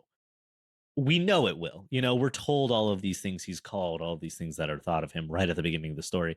So it's almost like it's part like, hey, I'm going to go advocate for you politically because you're a man of quality. But there's also this aspect where, like, is Aloran like the first prophet of Hadrian amongst the stars? You know, like, and I wonder where that dynamic's going to come. And sure, am I like, God, oh, I forget his name. Am I a little expectant in that sort of way because there's a character from the second Wheel of Time book that we never see again until like the sixth Wheel of Time book when all of a sudden he's a prophet for the dragon? Maybe. uh yeah, I don't know. It feels so ominous, and I don't know what Aloran's going to become to Hadrian, but I wish he was on the ship. With that said, I do like who's on the ship. Yeah, I mean, it's tough not to. Before we get to the people that are specifically on the ship, I do want to make mention of the fact there. You mentioned the quote, "I'll tell my prince of the strange man from the empire that I've met. Your name will be known in Jad, as will your quality. You'll be a friends of my country should you ever come there." Um, but I do love another quote here, which is in Jad, we say a man must either be a swordsman or a poet, and a great call out to like the idea, and Hadrian is directly like an intermingling of those ideas at the moment. He's sort of like a marriage of them. He finds those things in conflict, you know, from time to time. How do I manage my need for philosophy versus, and that's like literally the conflict of a lot of this book is like, philosophically I believe one thing, but actively I have to do the other, um, to survive or to do anything else. This is very similar to a quote that I really like, or reminded me of a quote. I wouldn't even call it similar. I'm not saying that this is cribbed or anything like that, but Robert Greene wrote in the 48 Laws of Power, when you meet a swordsman, draw your sword. Do not recite poetry to one who is not a poet. And that is, while different, they echo similar thoughts where it's like you treat people in the way, like, treat your expectation right. And Yeah. this is like your expectation is one or the other. Like you are expected to be one or the other. You cannot be both. Definitely. Yeah. I do have a bit of a problem with a man must either be a swordsman or a poet, and I think we're supposed Sure. to. Yeah. In the sense that if that's the case, then I do wish like how do you explain like every biohack CrossFit national park mushroom bro on Hinge that lists themselves as a warrior poet? Interesting.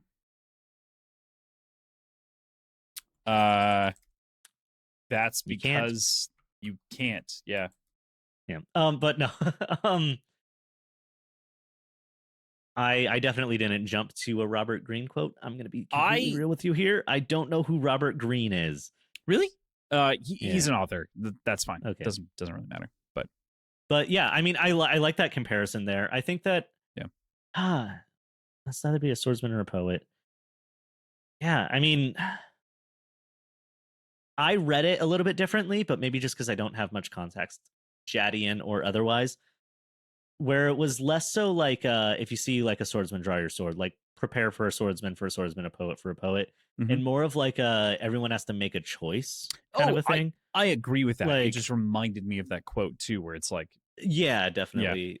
But yeah, it definitely came to me where it was almost like telling Hadrian at some point he's going to have to choose if he's a swordsman or a poet. Mhm. Because right now he's being a bit of both. Like you said, Hadrian's a bit of both right now. I think he gives him a sword and then compliments him for being a poet, Right. and kind Yes. of almost gives him the ultimatum of one day you're going to have to choose between these two things. Absolutely. That's how I read it, for sure. Way more correct. And I was just saying I was reminded of that quote, not necessarily that it like informs it one way or another. Yeah, and I'm saying like, you're wrong and you should feel bad. No, it's a great quote. I actually really like it in this context. Yike. No, Robert Greene's predominantly like a historian-led writer. Okay. So like he tries to break down history and then like take the ideas of like a thought leader or whatever from the time, like apply it from historical lens. And that's where kind of some of these quotes come from. So that's why I was I could see this being derived from the quote from Robert Greene. 100%. 100%. And or from the idea, not that it is, but like it feels similar and adjacent. That said, I also, while reading this and having this conversation, Josh, had a realization about the last book that I had to write down. I wrote down like a paragraph worth of stuff that we will talk about in a year. So a year. Yeah. Incredible. So that's talk about the very last part our of this. friends come back. The ship is promised. The Colosso returns. Gen, Polino, Sirin, and everyone else and more show back up to be escorted off, and Switch. And all of these people that Hadrian promised that his whole plan was to help them get out of the Colosso so that they could get out of harm's way and go see the stars as merchants. He never asked for them to have a ship whenever he had all the leverage in the world so they could go see the stars as merchants. Instead, he waited until he could take them on possibly the single most dangerous mission, life-threatening mission that's ever happened. You guys he pulled them out of the Colosso out of possible death into certain to death, threw them on his ship like a selfish bastard, and never asked for them to be free. And they're like, hell yeah. I don't know that they knew the other option was there, but it definitely was. I'm excited. I'm so excited that they're here. I like these characters a lot. I'd like to see them all work together. I don't know that they realize what they're in for, and I feel like Hadrian could have just gotten them a merchant ship at multiple points throughout the story, but didn't. I'm as a reader, I'm excited to see Gen, Polino, Sirin. I do actually want to make mention to the point of what you're saying. They couldn't have gotten a merchant ship because we do know that there were years beforehand, like the entire merchanter agreement was canceled. Once he found that he had Hadrian, even in the docks in those 3 years, he was aware that Hadrian was there. Right. I'm saying whenever he was like, hey, you're going to marry my daughter. Oh, at that point. Yeah, sure. He could have been like, oh, okay, chill. I have to do that. Yeah. Okay. And he's I like, thought you were still talking about leveraging against old parents' fortune. No, I just mean like the second he was literally marrying into the lords of the world's family, and they're like, you can have anything you want. You just have to marry my daughter. He could have been like, I'd like for you to take my friends out of the Colosso and give them a ship. Yeah. And he would have been like, it is done, my son. Right. So easy right there. And then that goes on for like maybe weeks, maybe months, I don't know, but and he's like, I just wish my friends would stop dying in the Colosso whenever I go watch the Colosso with all of the people that own the planet that will give me anything I request. Only to end up with him being like, now I have an idea. We're getting out of here. We're gonna go to the pirate death planet of myth with a bunch of man-eating demons in our basement, and also on a mission that will get us killed by almost any government if they find out what we're doing. This is kind of fucked. Yeah. Hey guys, I know that we all grew up together. I have in a Coliseum. Trade deal for you. Here's the thing. I could have gotten you into Treasure Planet. Instead, we're doing Rogue One. Is that chill? Are you good with that? Are you good with that? Yeah. So that's my thoughts reading this. I'm so pumped they're there, but it's played as victorious, and I'm like, this is worse for them. Like, these are people you promised to help get out of certain death situations. I'm pumped they're there because I like Switch, and I really like the voice that the audio narrator does for all of the Myrmidons more than probably anybody else. I think it's great characterization. But am I a little mad at Adrian? Do I think he's being a bit selfish? Yeah. Yeah. That's very fair. I do want to also he was 100% selfish leading up until this moment, so I definitely agree with that holistically. I want to do two things here. One, Josh, I want you to grab the book, flip to the end. I'm going to have you read the very end of the book, the very last paragraph-ish. Before you do that, while you're flipping, I want to read one quote here. I departed Madoa in a storm, but here we rose through clear sunlight and heat, passing through cloud and air to the silence beyond night, which is such good almost end to the book, but an end to the collective narrative of the story before we get to the real end, which is what you're going to read. Zvanya, a cinnamon-flavored distilled alcohol popular in Jod. Hang on. Not the thesaurus. I know. Okay. There are endings, reader, and this is one. Some part of me will forever lie on a mesh, in the canals and the Colosseum, in the castle and the Bastille of Borisivo. It lies with Cat at the bottom of a waterway, and on the killing floor of the Colosso, it lies with Gilliam and Uvenari, dead at my hands, and with Anais, whom I never saw again. If what I have done disturbs you, reader, I do not blame you. If you would read no further, I understand. You have the luxury of foresight. You know where this ends.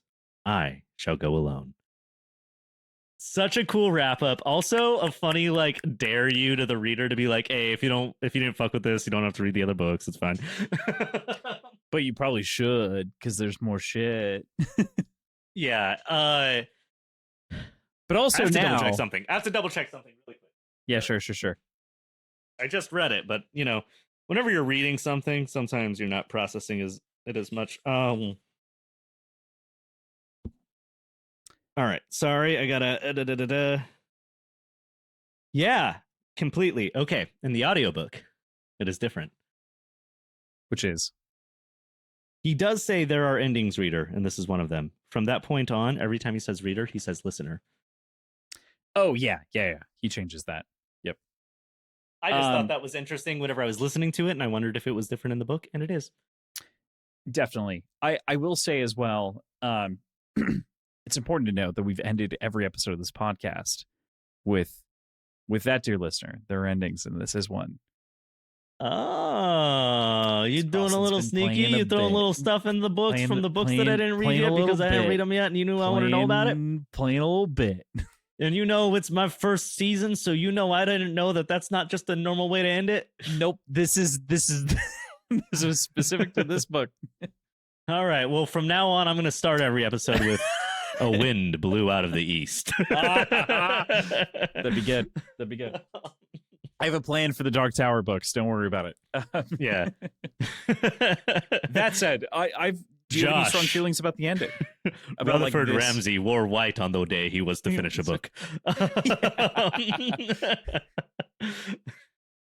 Did you have any strong feelings about this small ending? It's not a whole lot, but like this sort of like anti-narrative ending, or like very.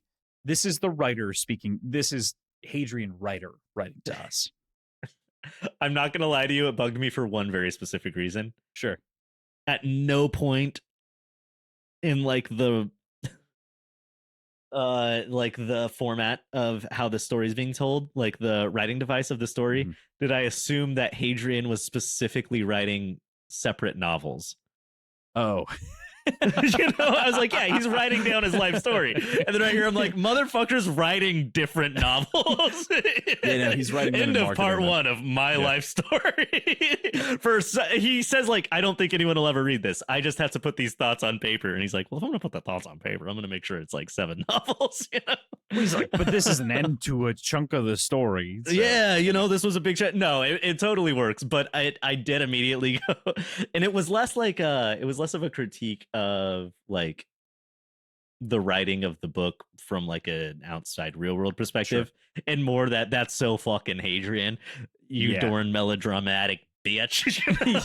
Even in the fucking future when you're 1,000 years old plus, he's stuck in some weird library prison, and he's like, I do think it should be 7 novels. Actually, all I got is this vermilion ink and enough time to write these 7 novels. Vermilion ink, and like it what it tells me is that Hadrian did outline this before he started writing. He's like, fucking got this. I'm going to talk about my dad being real shitty. Then I'm going to write about a mesh. Know then I'm going to stop. How long he's been imprisoned with his vermilion ink? It seems like a very long time, but it seems like multiple drafts. You know? He's had some time. No. The first time I listened to it, I was like, damn, whoa, yeah, wow. The second time I listened to it, that popped into my head, and it didn't ruin it, but it definitely made it harder to like take seriously. That's fair. Yeah, and then the third time, I was laughing before I got to it. Yeah, so, like Silence Beyond Night. There are endings. It's like, okay. I'm like, Hadrian, how did you know this would be the end? Like, this is a found retelling scrounged together from a million notes that some historian put together and translated for me.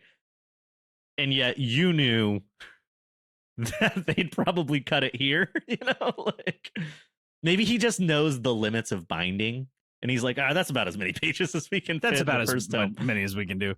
That's why they split up Kingdoms of Death and Ashes of Man, which we'll talk about way later. Anyway. Yeah. Which you'd think they'd get better at binding once they have space travel down. But yeah, right. Well, they did figure it out for the 6th and 7th book, so we won't talk about that until we get there. But anyway. You know, now that I'm thinking about it, I almost would have preferred if that last section... I'm breaking out of the joke a little bit, but still because of the reason of the joke. That could have been a cool moment to hear from the person that's translating this book that we kind of get like a notation from at the very beginning. So newer versions of the book do include preludes from different translators. So gotcha. Special editions include, in some of the newer versions, include different notes from translators, which I think is killer to that point. That's so sick. Yeah, exactly. So I think that type of an approach to the storytelling device works a little bit better for me than this like approach that's a bit too punctuated for what should just be the first collection of a series of found notes. You know, it's like whenever the cinematography gets a little too good in a found footage movie, and you're like, how do you get a lens flare in there? You know? Like, hang on, that shouldn't have happened. Yeah. Why does this random guy with a camera filming his camping trip know about, like... You cannot. Yeah. It's Cloverfield. Yeah. And specifically, Cloverfield is the most obvious version where you're like, why do you know so much about, like, 3/4 rules? You know? Right. Like, framing is very consistent, actually, despite being shaky as hell. Yeah. And who color graded this after? It's fantastic. What a call out. Color grading specifically. Yeah. Oh, man. All right, Josh. Well, that's the end of the story. We're going to talk so much more about this next week, which is going to be our wrap-up episode with none other than PJ coming back to talk about Empire of Silence. Of course. Hey, PJ, you thought you could just leave the league and you would be forgotten. Nah, there's a new top dog in town. That's right, it's me, Josh. Woof woof. And if you're gonna come for me, you're gonna come for the belt. You're gonna get the fangs, baby. That's right. Me and PJ rematch tomorrow night. He's got fangs.